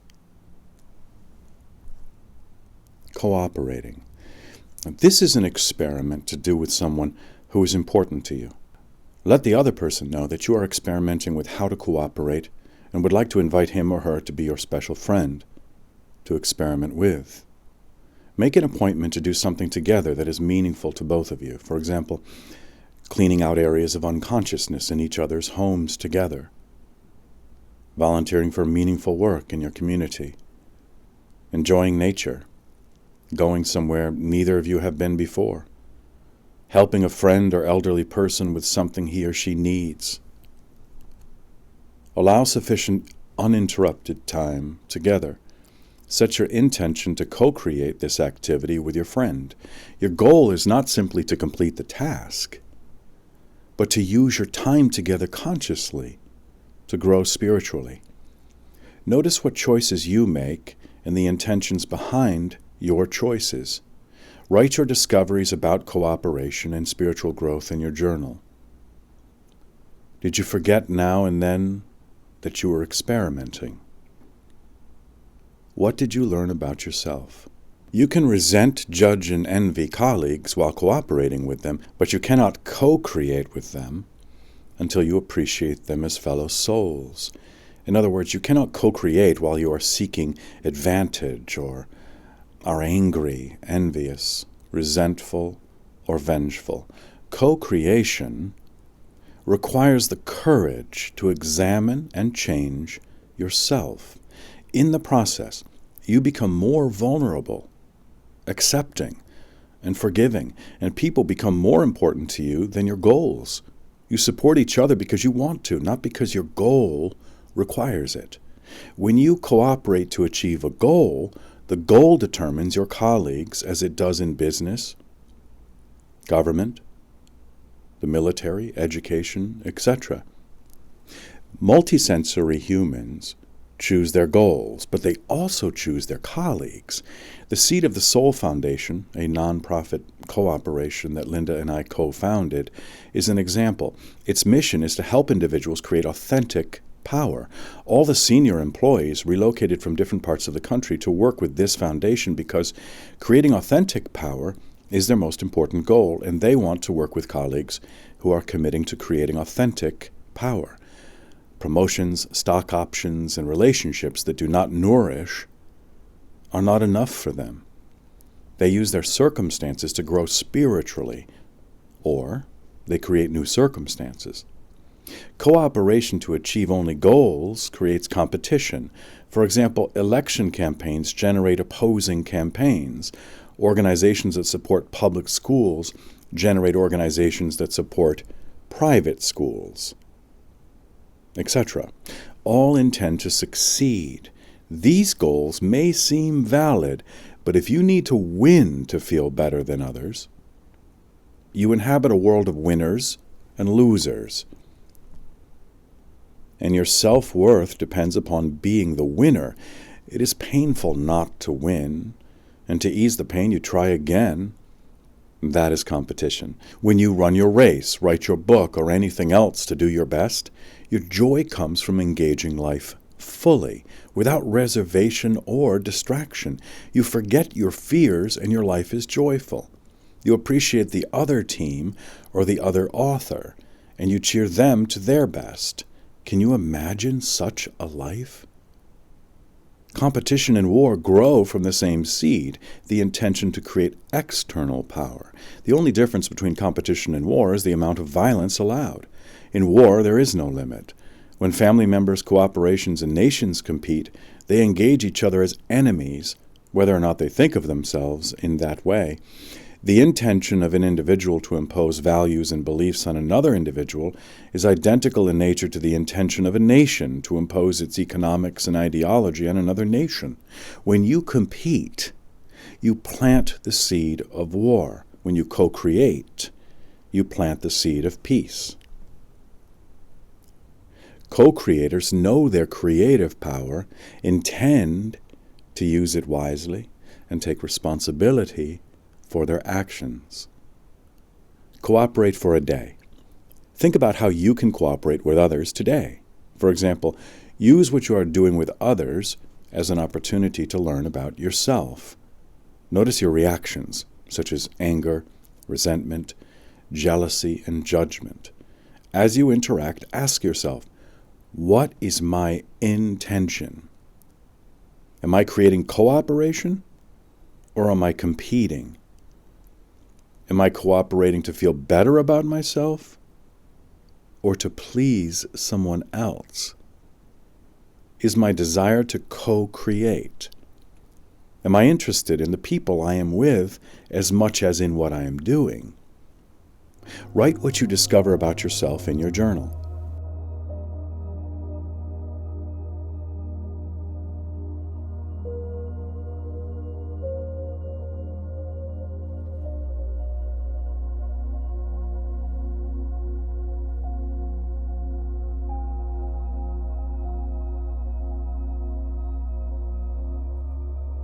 Competition focuses outward on what can be accomplished in the domain of the five senses. Co-creation requires an inward focus on parts of the personality that need to be healed. External power can be won, lost, stolen, or inherited. For example, the winner of one election may not win the next. The strongest man today will not be the strongest in 20 years, and the wealthiest woman may be poor tomorrow. Authentic power cannot be lost or stolen, and no one can take it from you. Until you create authentic power, winning will be important to you, whether a gold medal, an argument, or a market share, because your self-worth is at stake. Five-sensory cooperation allows you to pursue external power. Multisensory cooperation allows you to create authentic power. Five-sensory allows your goal to be the most important, whereas multisensory allows you to have people as most important. Five-sensory sees colleagues as co-worker. Multisensory sees colleagues as souls. Five-sensory allows you to work to achieve a goal. Multisensory allows you to learn about the self. When you do not value yourself, you need others to value you, and you place your worth in their hands. In other words, the less an individual values himself, the more he needs to win, or at least compete.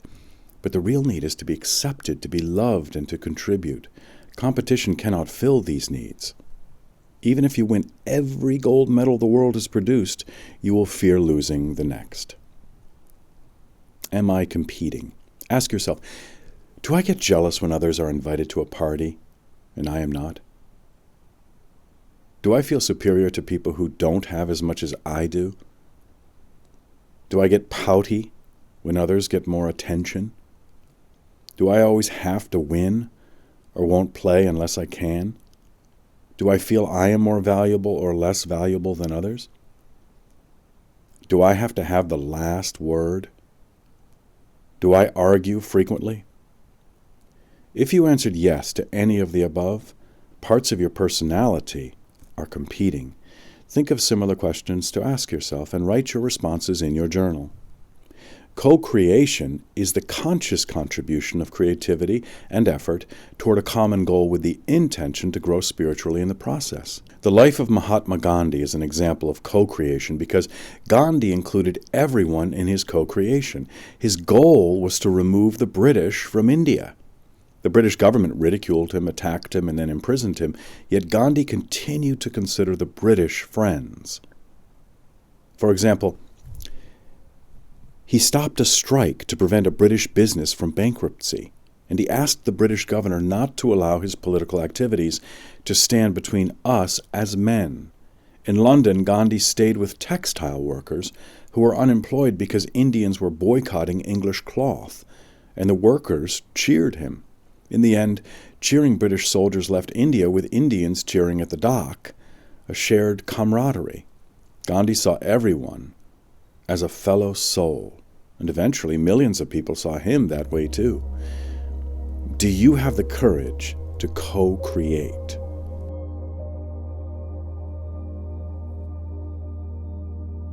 Chapter 20.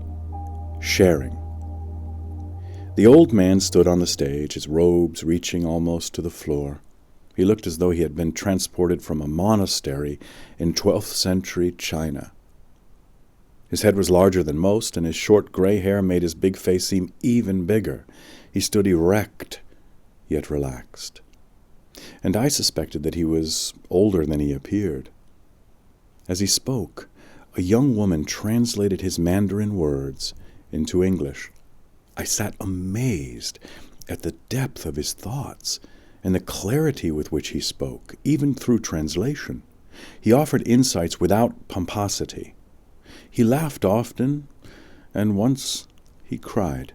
The people around me listened quietly, absorbing his ideas, or at least storing them for consideration later. As I gazed around me, I felt I could have been among a group of monks, listening quietly, instead of an American audience in casual clothes.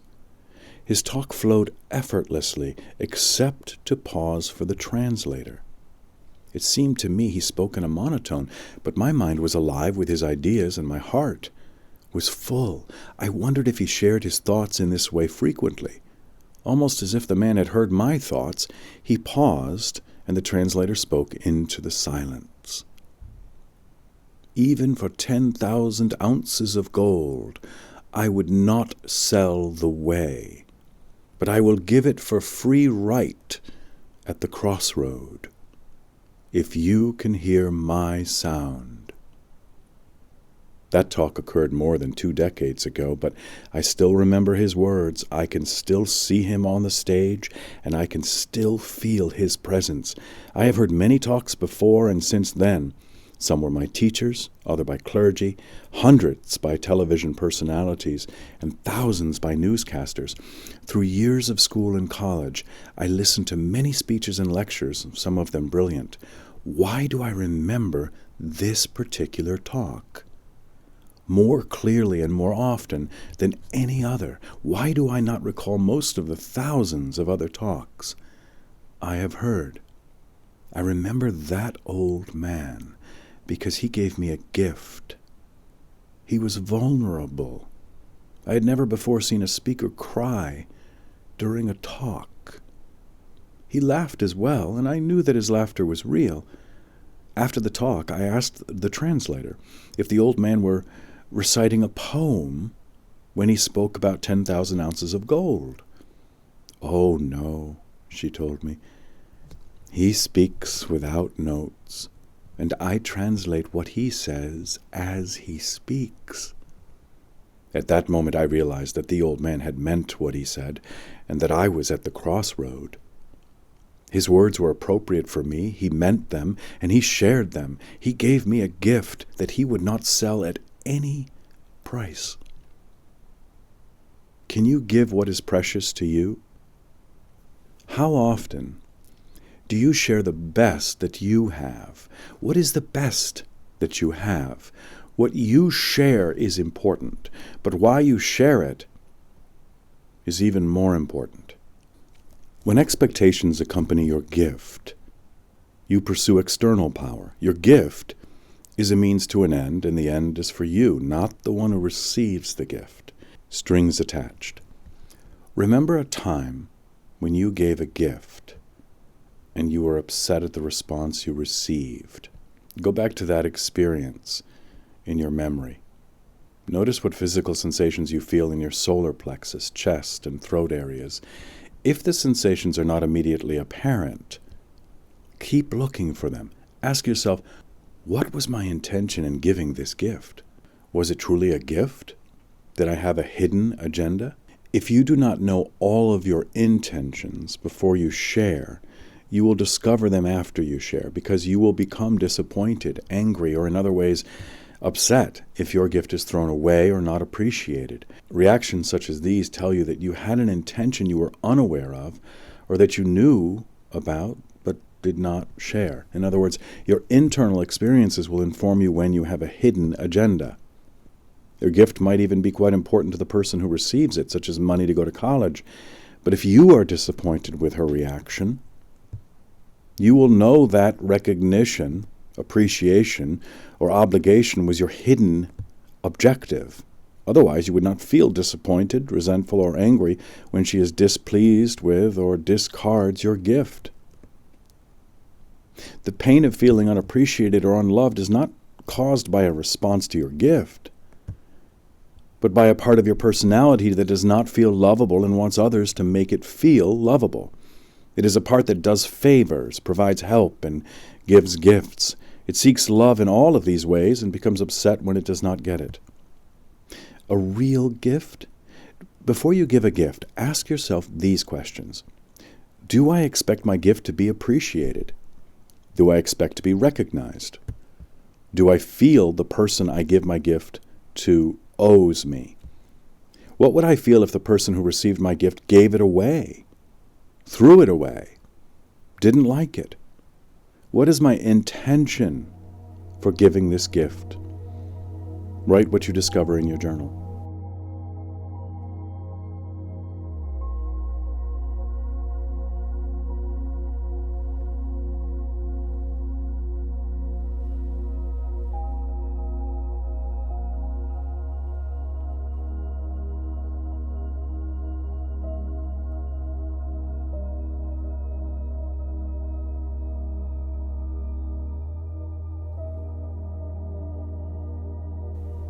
When you insist that others accept an idea or a belief that is important to you, a part of your personality is frightened and wants to be accepted and loved. You may not feel frightened, but the need to have others think as you do comes from your fear, not from your interest in them.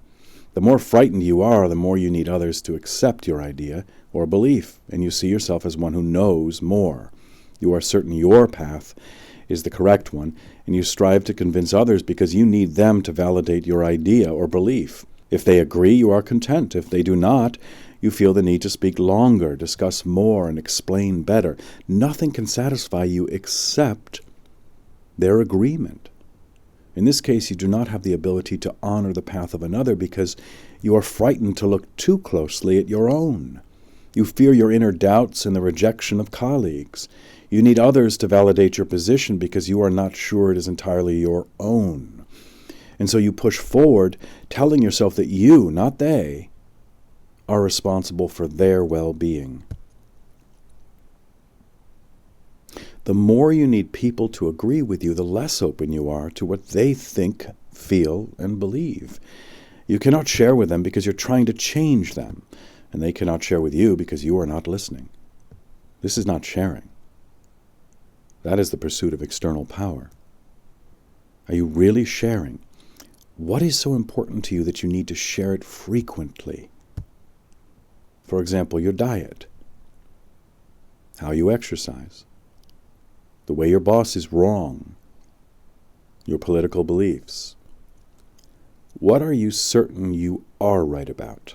For example, your political beliefs, your religious beliefs, your economic beliefs, your understanding of a certain subject.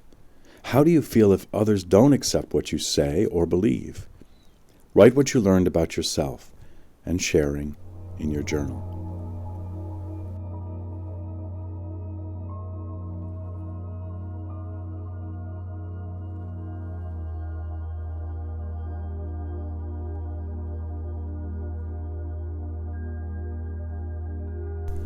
Chapter 21, The Greatest Gift.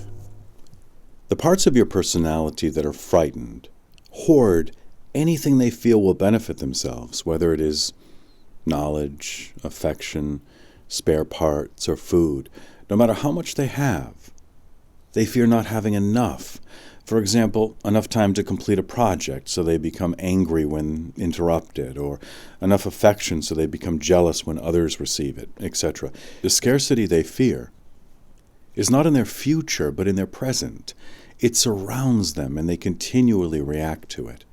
Animals store food for winter, but they do not store more than they need.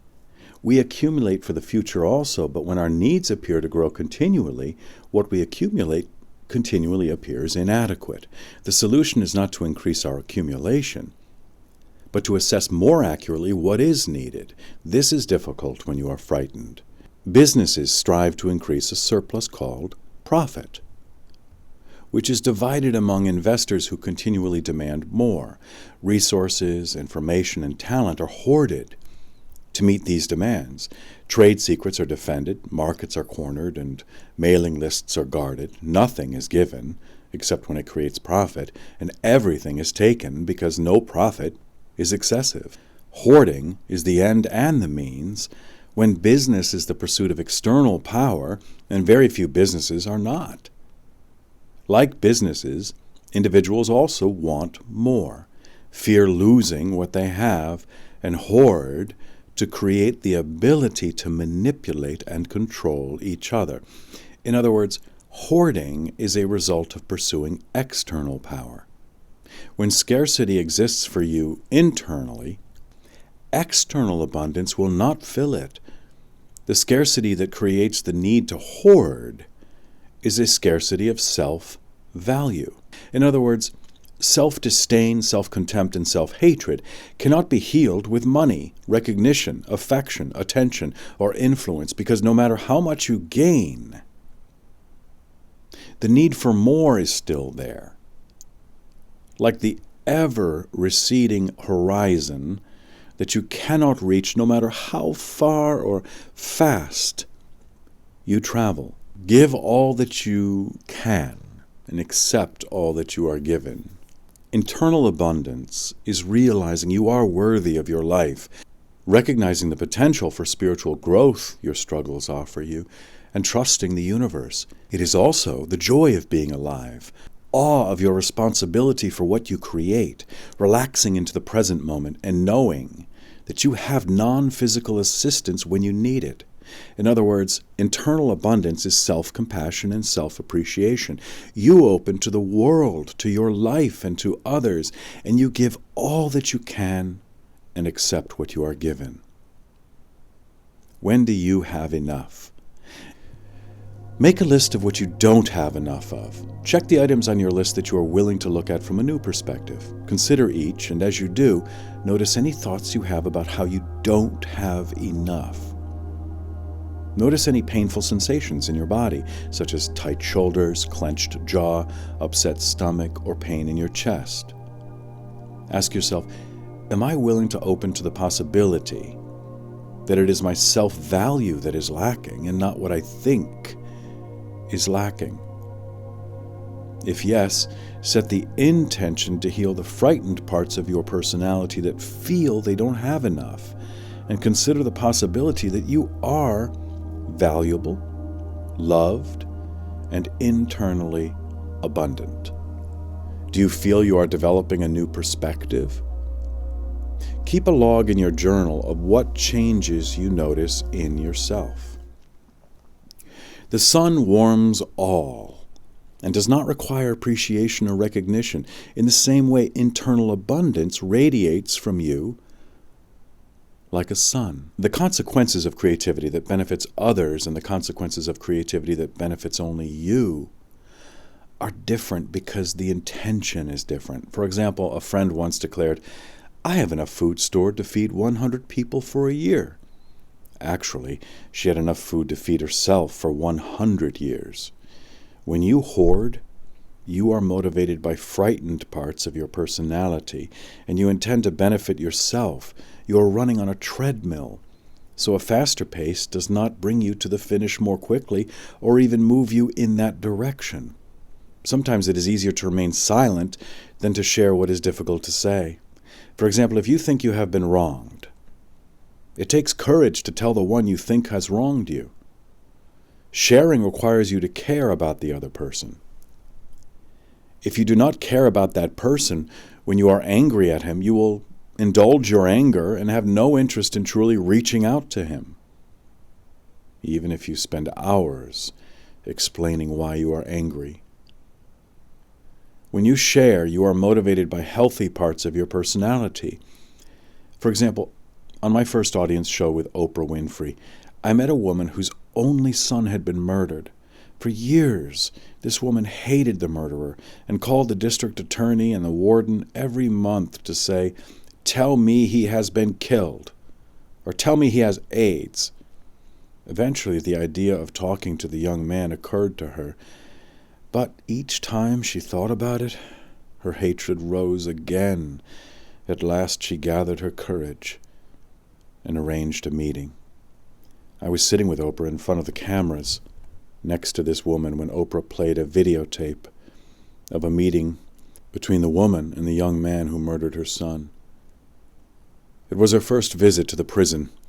"If you had known how much I loved him," she said to the young man sitting on the other side of a table, "I know you would not have killed him. If you knew him the way I did, if you knew what he wanted to become and what a good person he was, I know you would not have killed him." As she spoke, tears began to form in his eyes, and he looked down at the table, then at her, and then at the table again. And suddenly the woman put her head on the table, her hand extended toward the young man, and began to sob. Tentatively, he reached toward her hand and then took it. The two remained that way for several seconds, the woman sobbing and tears wetting the solemn face of her son's murderer. The woman became a regular visitor to the young man, caring for him and counseling him. Now she visits all the Texas prisons where she speaks with young burglars, rapists, and murderers. Before each talk, she asks herself, what would I want a mother to say to these young men if my son were one of them? Then she lets her heart soften and speaks. That is sharing. It takes courage to share painful emotions with those you feel have caused them, to face the possibility of rejection and the intention to create a friendship. But if you leave the distance between you that your judgment has created, you lose power. Sharing is different from complaining, which is an attempt to make someone else responsible for your experiences. That is what the woman did when she called the district attorney and the warden. A complaint is a demand that another person change so that you will feel more comfortable. In other words, it requires someone else to act differently so that you will not have to. Sharing is a communication with the intention to heal yourself, create constructively, and come closer to another individual. Even when you are frightened of what you must do to share, you're grateful for the opportunity because sharing energizes and fulfills you. When you do not share what your soul wants to share, joy leaves you. Meaning becomes a stranger, and you grow rigid and brittle. The greatest gift you have to share is your presence. When you listen with full attention, without thinking about how you are going to reply, the dinner you are planning or your projects, you give the gift of your presence. You are aware, you feel, and you are free to choose your intentions and create your experiences consciously. The more you share, the more you have to share. Images and perceptions emerge in you, guiding you and illuminating your choices. When you share your caring, patience, and open heart, you shine like the sun. This is how your soul wants to share.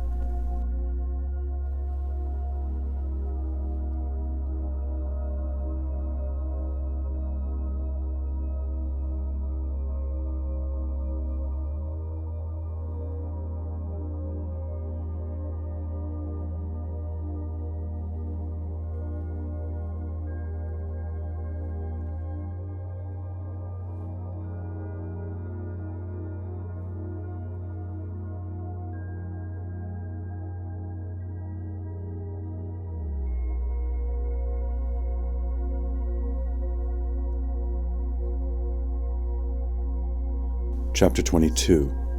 Reverence for Life.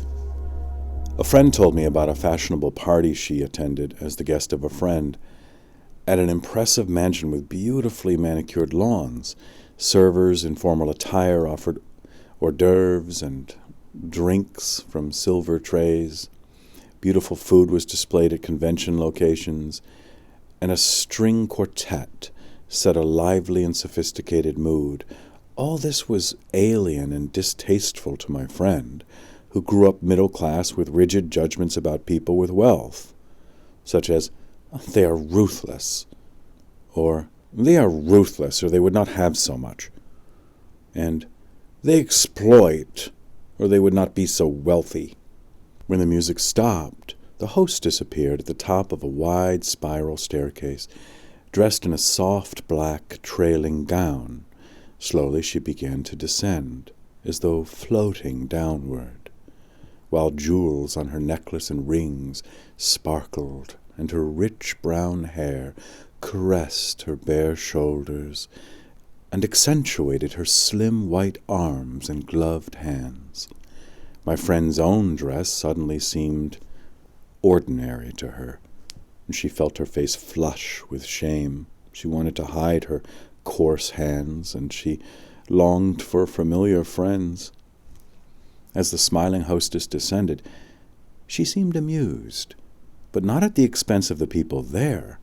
Her impish cheeks and delicate chin reminded my friend of a childhood companion, and for a brief moment, memories of playful times, secrets shared, and young girls on young adventures replaced the mansion, the hostess, and the guests. Images of grass, a large oak tree, shade, and the Midwest flooded back to her from a distant and friendly past, and she saw her favorite place, her favorite doll, and her favorite friend. The hostess was now in the foyer and moving forward, her gown still trailing. "Claire?" she asked tentatively. "Claire? Can that be you?" Abruptly, my friend returned to the party, the mansion, and the woman with jewels and the impish smile now standing before her. "Jennifer?" she gasped. "Jennifer! Yes, I'm Claire."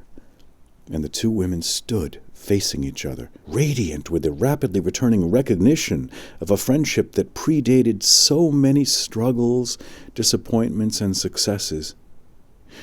The worlds that separated them disappeared, and the two childhood friends from a common place in the shade, beneath an old oak in the Midwest, met once again. My friend's opinion of wealthy people disappeared, as she recognized in Jennifer the same smile, now mature, of her childhood neighbor. She no longer noticed Jennifer's necklace, rings, and gown, and the mansion receded in her awareness. They spoke at length and depth about the men they married and the children they mothered, about births and deaths and illnesses and health. They grieved and laughed and made plans to meet again. The guests at the party had become friends of her dear friend, and the mansion the home of her dear friend. As joy replaced fear, Jennifer's clothes, jewels, and home became no more to Claire than scenery on a stage. The experience of reverence is like that. You see beyond appearances. Your judgments disappear, and your heart opens. In other words, your attention goes to the essence of a person or thing, and appearances become no more than costumes. Can you see differently? Think of a person you know with whom you don't feel close, but would like to.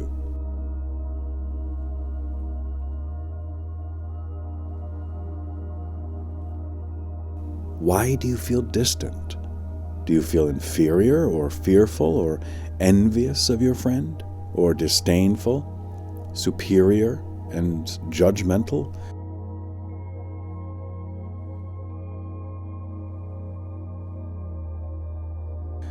Then ask yourself, have I been looking only at my friend's earth suit? Have I been focusing on what he does? Have I been focusing on how she dresses?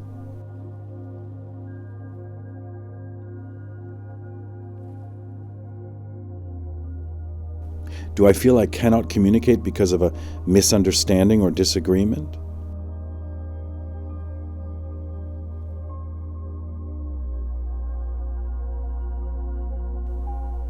Am I distant because my life has taken me in a different direction?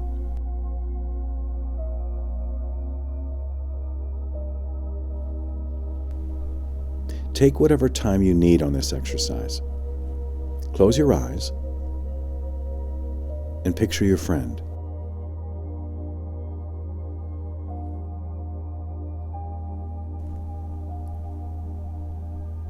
Set your intention to see beyond your friend's earth suit.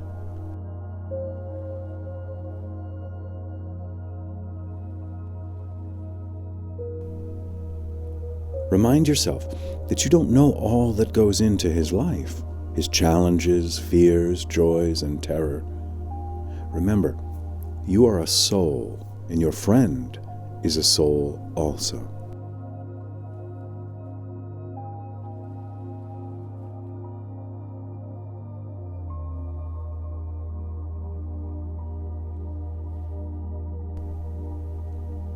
Open your eyes and notice how you feel about your friend now.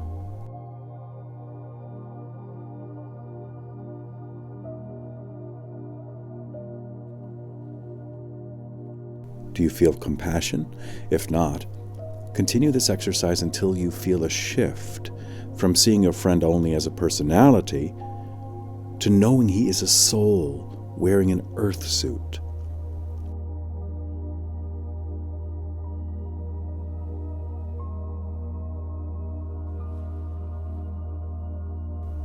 Allow yourself to feel the instant that your fear and judgmental reaction disappear.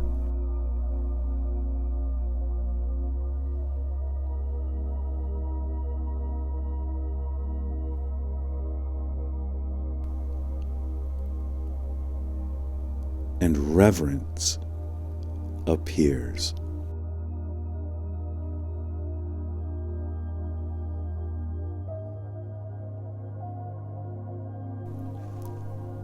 When you see a white American businessman or a brown Mexican mother or a yellow Buddhist farmer, you see no more than Claire saw when she saw only Jennifer's mansion, gown, and jewelry.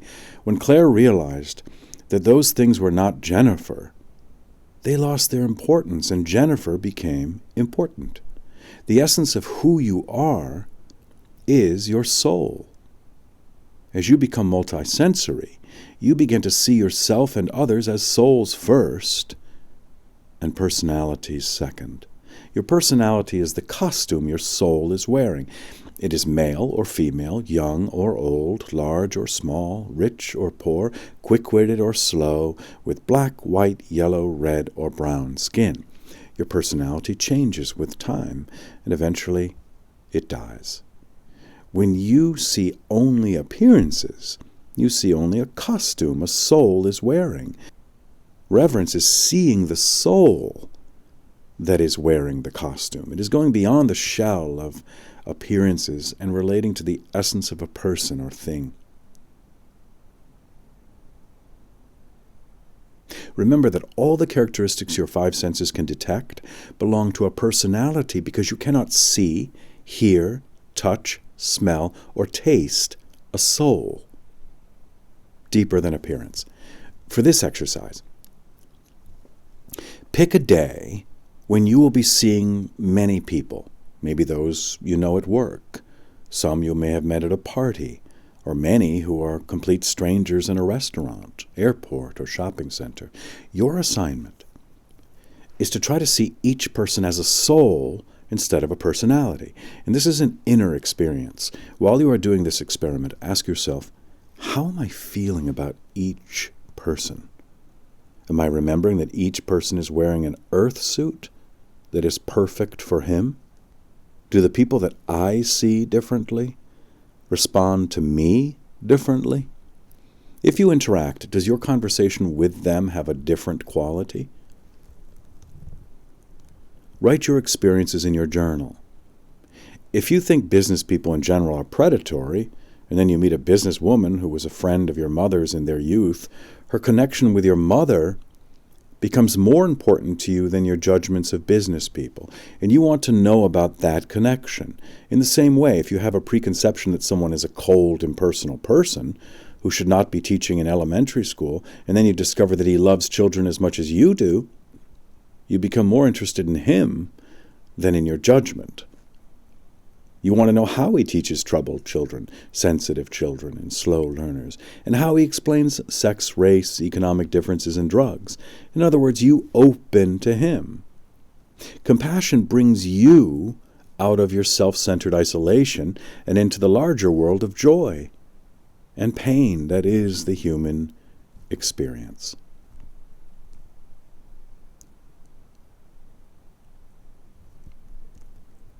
Holiness. When you wake each morning, say to yourself, I intend to see holiness in every person and everything today. Imagine what that might mean. If you forget during the day, remind yourself and set the intention again. Write your experiences in your journal. When you become aware of yourself as a soul in the earth school, you become aware of others as souls also, and their personalities become interesting, just as different clothing is interesting. My earth suit. Draw a picture of your own earth suit. Take your time and put in every detail you can. Don't worry if you think you can't draw. This picture is for you. If you don't want to draw a picture, find a photo of yourself. Keep your drawing or your photo safe as a reminder that your earth suit was picked by your soul for your journey through the earth school, and that is perfect for you. You see the universal law of cause and effect and the universal law of attraction at work as personalities create consequences and attract like energy with their choices. These are perceptions of the soul, holiness, and unending opportunities to create authentic power and reverence for life. Chapter 23. The Inside Story. This is a story many people have heard. It's been told in every culture and in every age. It is the story of an individual who committed himself to a worthy goal, pursued the goal to his best ability, and then betrayed the goal. It is a story of pride and ambition. It is also the story of a good intention and the actions that assured its destruction. The hero is not different from you and me, and no matter how often or where this story repeats itself, the beginning and the end are always the same. Only the individuals who live this story change. Perhaps you are one of those individuals. The circumstances of the story change each time another individual lives it, and so the telling takes different forms. The characters also change, and so does the scenery, the culture, and even the language the story is told in. There are countless versions of this story, but all of them, apart from the name, the intention, and the location, are the same. For convenience, we will call the hero of this story Jonathan. The hero does not need to be male, and his or her name could be yours as well as Jonathan. If you think this story may be your story, substitute your name and circumstances for Jonathan's now and then, and see if it fits. Jonathan was a preacher who recognized his calling early. He loved to talk about religion, cared for people, and had ambitions. He had an openness about him that made him attractive, and people enjoyed listening to him speak. His words stirred them and reminded them to care for their brothers and sisters. He also created homeless shelters and street kitchens. People were drawn to Jonathan's vision, encouraging words and open, supportive ways. As Jonathan's reputation reached more people, his congregation grew until it no longer fit into the building he had rented, and they built a larger building. Soon they outgrew that one too. They bought an auditorium, and Jonathan began to talk on the radio and then on television. When more money arrived to support Jonathan's programs, he bought a small campus and began to teach students how to explain what Jonathan taught and to expand the programs he created. Jonathan could not accept some things, and prostitution was one of them. The more he thought about it, the more horrible it seemed to him. He began to give sermons against prostitution, and over the years he found himself waging a war against it. Eventually, Jonathan's war against prostitution became his best-known cause, even more so than his homeless shelters and street kitchens. He used his radio and television shows to campaign against prostitution in the most vehement ways. Then, a shocking thing happened. So shocking that even Jonathan could not believe it. Jonathan had sex with a prostitute. He was astounded.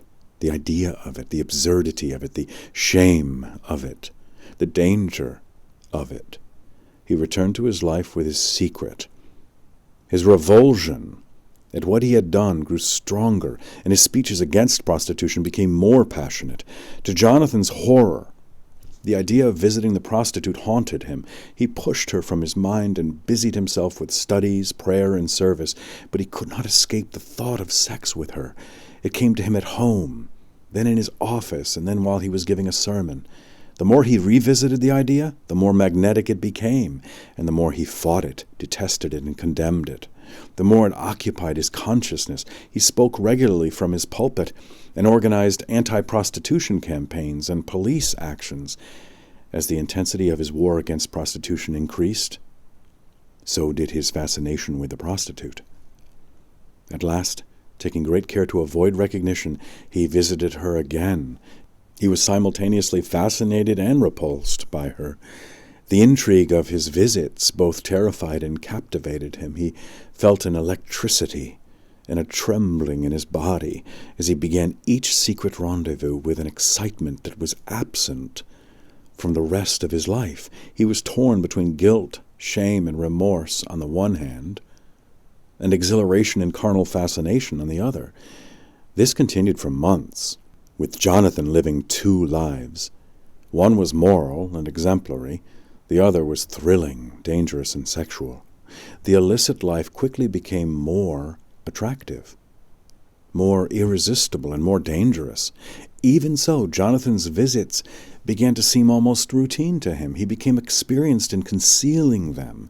He knew what had to be done, and the thrill of what lay waiting for him. Then a second shocking thing happened. Like the first, it was so shocking that Jonathan again could not believe it. Jonathan was seen leaving the prostitute, recognized and photographed. Jonathan? Wait! What are you doing here? How can you explain this? The voice of the photographer rang in his ears as he ran for his car and sped away from the nightmare behind him, away from the horrible woman, away from anyone who could know what he had done. But he could not escape his actions so easily.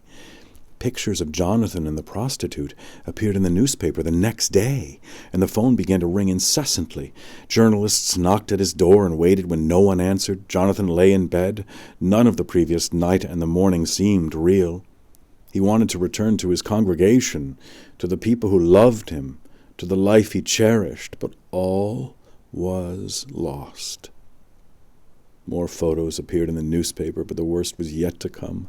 He could not bring himself to listen when the prostitute was interviewed on the radio, and again when she appeared on television. The enormity of his creation was more than he could grasp. But he would have time to grasp it.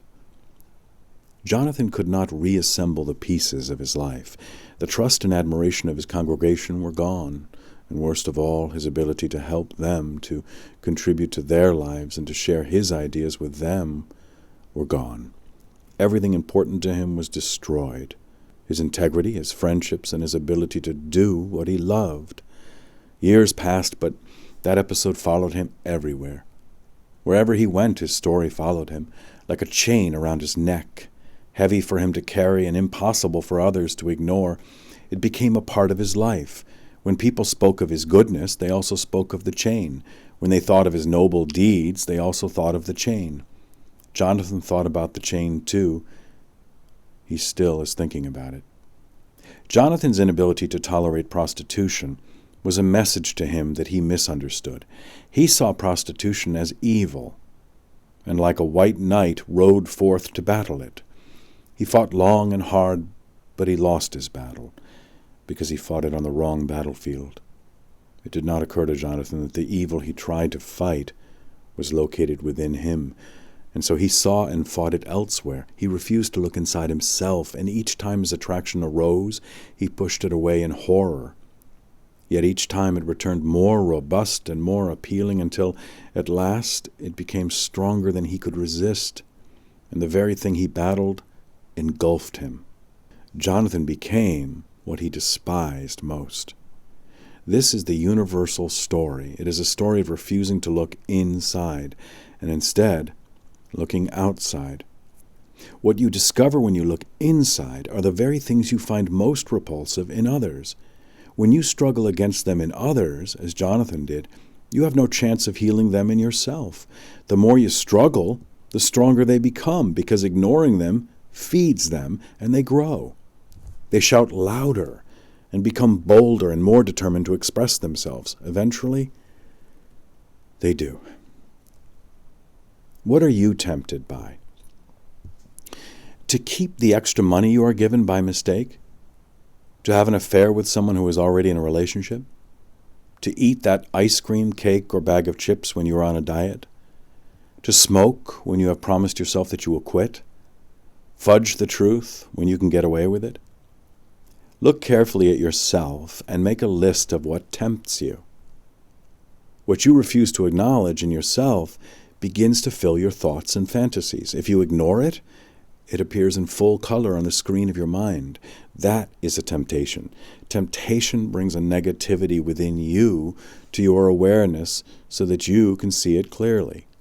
It repeatedly presents the negativity so that you cannot ignore it, because each time you try, it becomes more appealing and attractive. Temptation is a gift from the universe that illuminates negativity in you so that you can recognize it before you act. In other words, a temptation is a chance to choose responsibly because it allows you to see what a frightened part of your personality intends to do so you can decide whether or not you want to do it. A temptation is an opportunity for you to choose differently before you create destructive and painful consequences. It allows you to see your inside story before it becomes your outside story.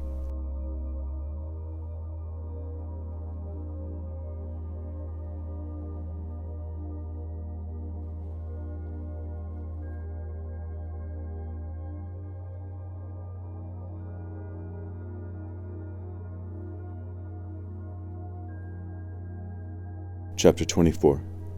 Temptation. Jonathan's temptations came as friends to tell him what he did not want to hear, but needed very much to learn about himself. The friends said, "Look clearly at what you are intending. It is not others who are intending this, it is you. Is this what you really want? Look clearly, Jonathan, and decide." But Jonathan closed the doors on them. What friends have you been ignoring? What messages are you refusing to acknowledge? Acknowledging a temptation does not mean acting on it, but rather having the courage to face the enormity of what needs to be changed in you. A temptation is a dress rehearsal for a negative karmic event.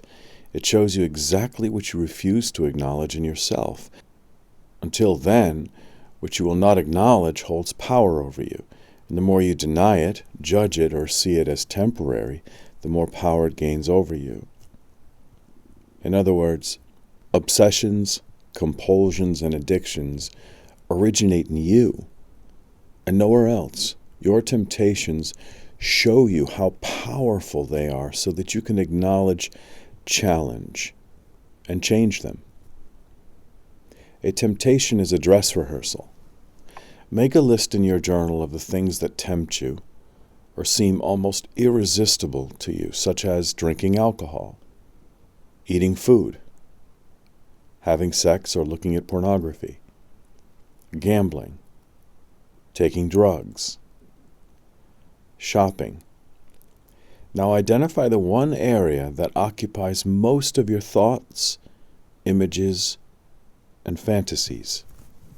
Consider these inner experiences as a private preview of what a frightened, out-of-control part of your personality is planning. Ask yourself, do I want to allow this part of my personality to remain out of control?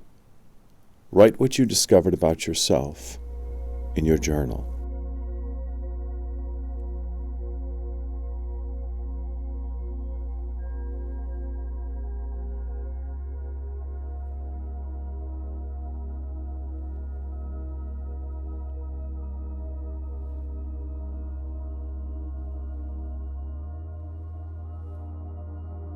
Temptation brings your attention to negativity within you that would create destructive consequences if it were allowed to remain unconscious, and it gives you a chance to cleanse yourself of it before you act and create painful experiences. In other words, temptation allows you to locate and heal parts of yourself within your own world of energy before your actions spill over into the worlds of others and create consequences you would not want to create. Jonathan's temptation did not ruin the life he loved. Jonathan's actions did those things. He ignored his opportunity to avoid all of that, and instead denied the parts of himself that craved sex. At last, those parts stepped into his life, fascinating him, terrifying him, and destroying all that he valued. When you use a temptation to excuse your decisions, you disempower yourself. You blame others, evil, or the universe, and you do everything except to look inside yourself and see how powerful the frightened parts of your personality are and change them. Temptation is not a power over you. You have the power. Temptation merely shows you what you are considering so that you can choose responsibly. The power of choice. The next time you are tempted, stop. Take note of what sensations you feel in your solar plexus, chest, and throat areas. When you don't act on your temptation, consider the consequences of acting on your temptation. Ask yourself if you want to create those consequences. Remember that the power to indulge or challenge this frightened part of your personality is completely in your hands. Remind yourself, this temptation is not stronger than who I want to become. Choose. Repeat this each time you are tempted. In other words, temptation is a decoy that draws negativity from you. And as you respond to the decoy, you cleanse yourself of that negativity by becoming aware of it instead of having to live through the experience. The universe introduces each individual to his or her power through temptation by showing you when and how you are losing power. The same energy that tempted Jesus, who became the Christ with dominion over the world, and that tempted Siddhartha, who became the Buddha, with all the pleasures of the world, tempts the wife and husband to adultery, the accountant to steal, and the student to cheat. It also tempts you. You cannot gain strength from choices that do not stretch you. The gift of temptation. When you are tempted, say these things to yourself. This is what I have refused to acknowledge about myself in the past. This part of my personality is frightened and out of control. This is an opportunity for me to choose differently before I create painful consequences for myself. The power to say yes or no to this temptation is fully in my hands. Temptation is a gift that allows you to choose responsibly. Use it wisely.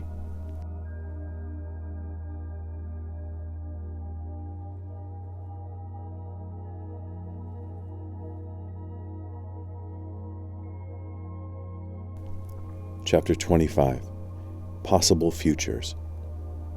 Every choice you make brings a possible future into your reality.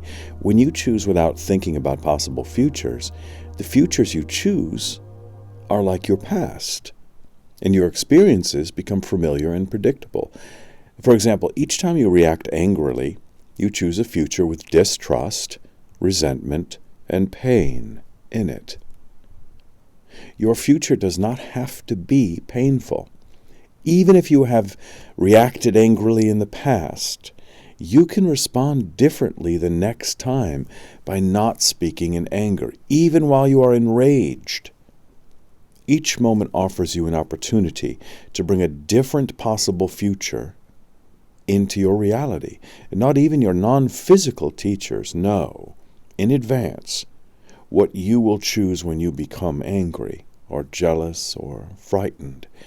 If you have the courage to feel your anger, jealousy, or fear without acting on it, you bring a future into your life that is very different from the future that shouting, withdrawing emotionally, or using your fists would have created. It's always my choice. What behavior or reaction do you feel powerless to change in yourself, yet would be willing to experiment with choosing differently? For example, when you feel jealous, angry, or resentful, do the following. Remember what consequences this behavior or reaction has created for you in the past. Look for physical sensations in your throat, chest, and solar plexus areas, and notice what thoughts you are having. Write these things in your journal.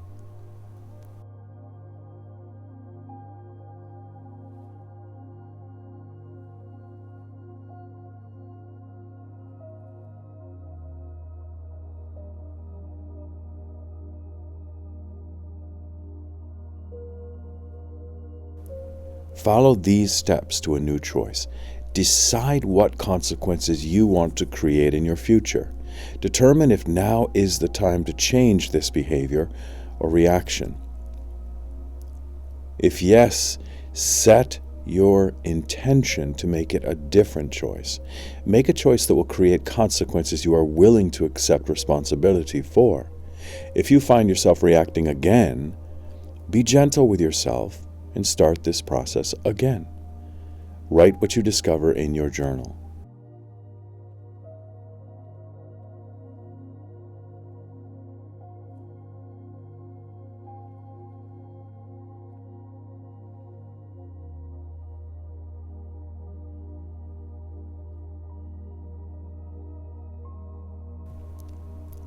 You can change the possible future you will bring into your reality at any moment. When you choose possible futures of harmony, cooperation, sharing, and reverence for life, you create authentic power. When I began writing the Dancing Wu Li Masters, an overview of the new physics, I was an angry, resentful, and sexually addicted young man. I raged against the world, which I felt was unjust, especially to me. I thought only about myself, and I worried mostly about paying rent, affording food, and finding sex. Because of the universal law of attraction, my friends were also angry and resentful, and we took what we could from a world we disdained. I saw myself as an admirable and gallant victim of an uncaring world. The life was painful, but it was all I knew. One day, I was invited to a meeting of physicians at the Lawrence Berkeley Laboratory in Berkeley, California, and I decided to go. That decision brought an unexpected possible future into my reality. The physicists there discussed questions such as, does consciousness create reality? Their conversations exhilarated me, but to my surprise, I discovered later that I could not recreate them. So I eagerly began to read, trying to understand what I had heard. I went to the next meeting and the next, until I became a regular. Slowly, I began to comprehend some of the concepts that excited me so during the first meeting, such as complementarity and the uncertainty principle. As I pondered the paradoxical data that confronted the founders of quantum mechanics 50 years earlier, I was surprised to discover that the development of quantum physics was unfolding in me as if I were there. If that is so, I would say to myself, this must be so, and then discover that one of the pioneers of quantum mechanics had thought the same. Most were even younger than I was at the time they created quantum mechanics, and I felt a kinship with them. As I read, I realized I would not remain interested in physics indefinitely, and so I decided to write a book for those who, like me, had no knowledge of science or mathematics, but wanted to understand quantum mechanics. The Dancing Wu Li Masters was that book, and it was also my first gift to others, because until then, I had lived my life only for me. When I wrote, I always pictured a reader who had as much or more intelligence than I, and who had a deep interest in quantum physics. Since that time, I have become interested in people and written 4 books on authentic power, including those I wrote with Linda. I no longer see myself as a victim. I have explored the power of choice, and I am still exploring it. This future was unlikely for the young, angry, sexual addict who came to a meeting of physicists out of curiosity. Its probability was almost zero. Almost, but not quite. My past is not my future, unless I choose it. Say these words to yourself with the energy of commitment. My experiences are not limited to what I have created in the past. At any moment, I can choose the possible future I will bring into my reality. Write your options in your journal. Decide how you will choose differently next time. Then imagine yourself making this healthier choice and write what you learn.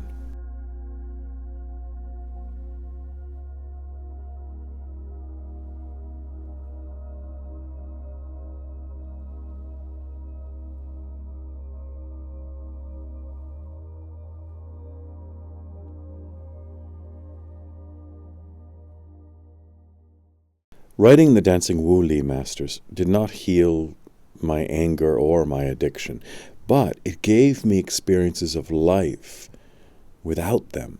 When I was not writing, my fears returned.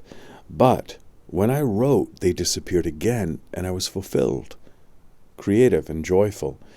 If I had ignored the opportunity to meet so many fine physicists, or the discoveries I made with them, or the book I was inspired to write, I would not have brought into being the future that led to my present. I did not come to terms with my sexual addiction for another 12 years. I continue to make the best choices I can when I am angry, and in the process, anger has become a smaller part of my experience. That is how responsible choice works, decision by decision. I brought possible futures into being, and they brought me to Linda, this book, and you.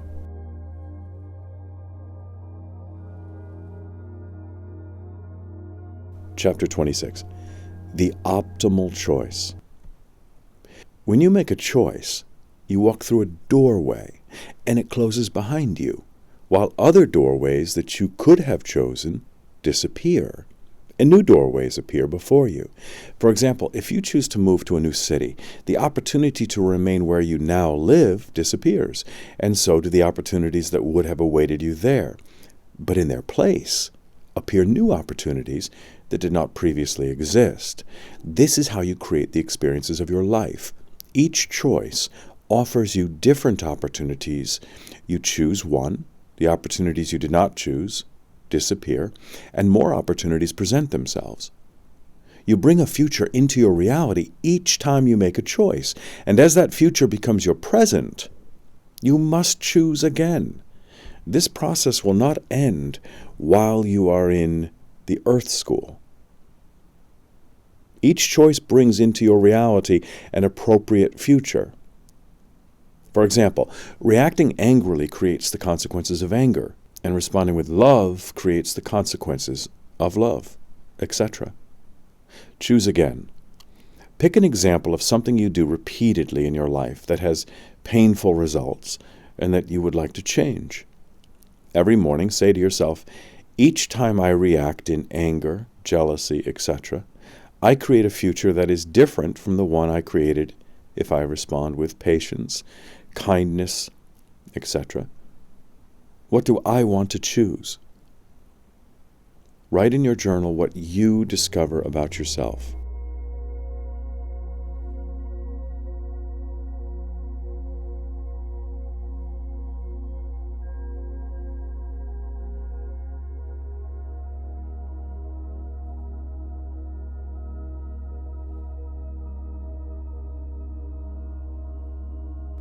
One choice among the many that present themselves to you is the optimal choice. Whatever you choose, more choices will appear, and one of them will then be optimal.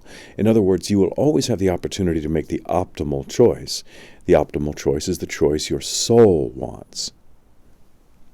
To create harmony, cooperation, sharing, or reverence for life. When you make those choices, you come alive. Your creativity flows. All that you do has meaning. All that you say is appropriate, and all that you experience is a gift. You see the perfection of your life and the lives of others. You know your life has a purpose, and you live it. Choice maps. Can you remember a choice you made that brought you to your present situation?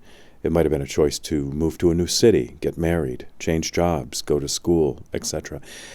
Now, go back one layer and try to remember the choice that allowed you to make the prior choice. For example, the choice to move to a new city might have allowed you to meet the partner you chose to marry, or the choice to change jobs might have allowed you to accept an offer to move to another city. Go back a few more layers and try to remember the choices you made that lay beneath the choices you have already identified. Then, construct a diagram or choice map in your journal. Start with a present circumstance, such as your location, job, or partner, and identify the choices that brought you to where you are now. The optimal choice is the choice to create authentic power. This choice continually presents itself, and eventually you will make it. Then you will become a scientist of the soul. Gain the freedom to experiment with your life and see what works for you and what does not. And that is when you begin to become aware of what you are feeling. Use meaning as your guide and recognize yourself as the creator of your experiences. Awareness Day. For the next 24 hours, try to remain aware of your choices, moment by moment. Ask yourself these questions each time you make a choice. Am I willing to assume responsibility for the consequences this choice will create? Will this choice create harmony, cooperation, sharing, and reverence for life? Is this the optimal choice I can make? Practice this as often as necessary until your Awareness Day becomes a life of awareness. The creation of authentic power is a process, not an event. When you create authentic power, you use your life as it was meant to be used, and that is the optimal choice. Whenever and however frequently you make it, you learn about yourself, not others. Change yourself, not others, and give the gifts your soul wants to give. The optimal choice is your potential calling to you, and the opportunity to make it appears continually. The optimal choice creates constructive and empowering consequences, but every consequence you create provides you an opportunity to grow spiritually, to learn about the frightened parts of your personality and heal them, and requires you to make more choices. Sooner or later, you will choose to change yourself instead of blaming others. Open your heart, experience your pain, and heal it. Sooner or later, you will begin to align your personality with your soul. But only you can decide when.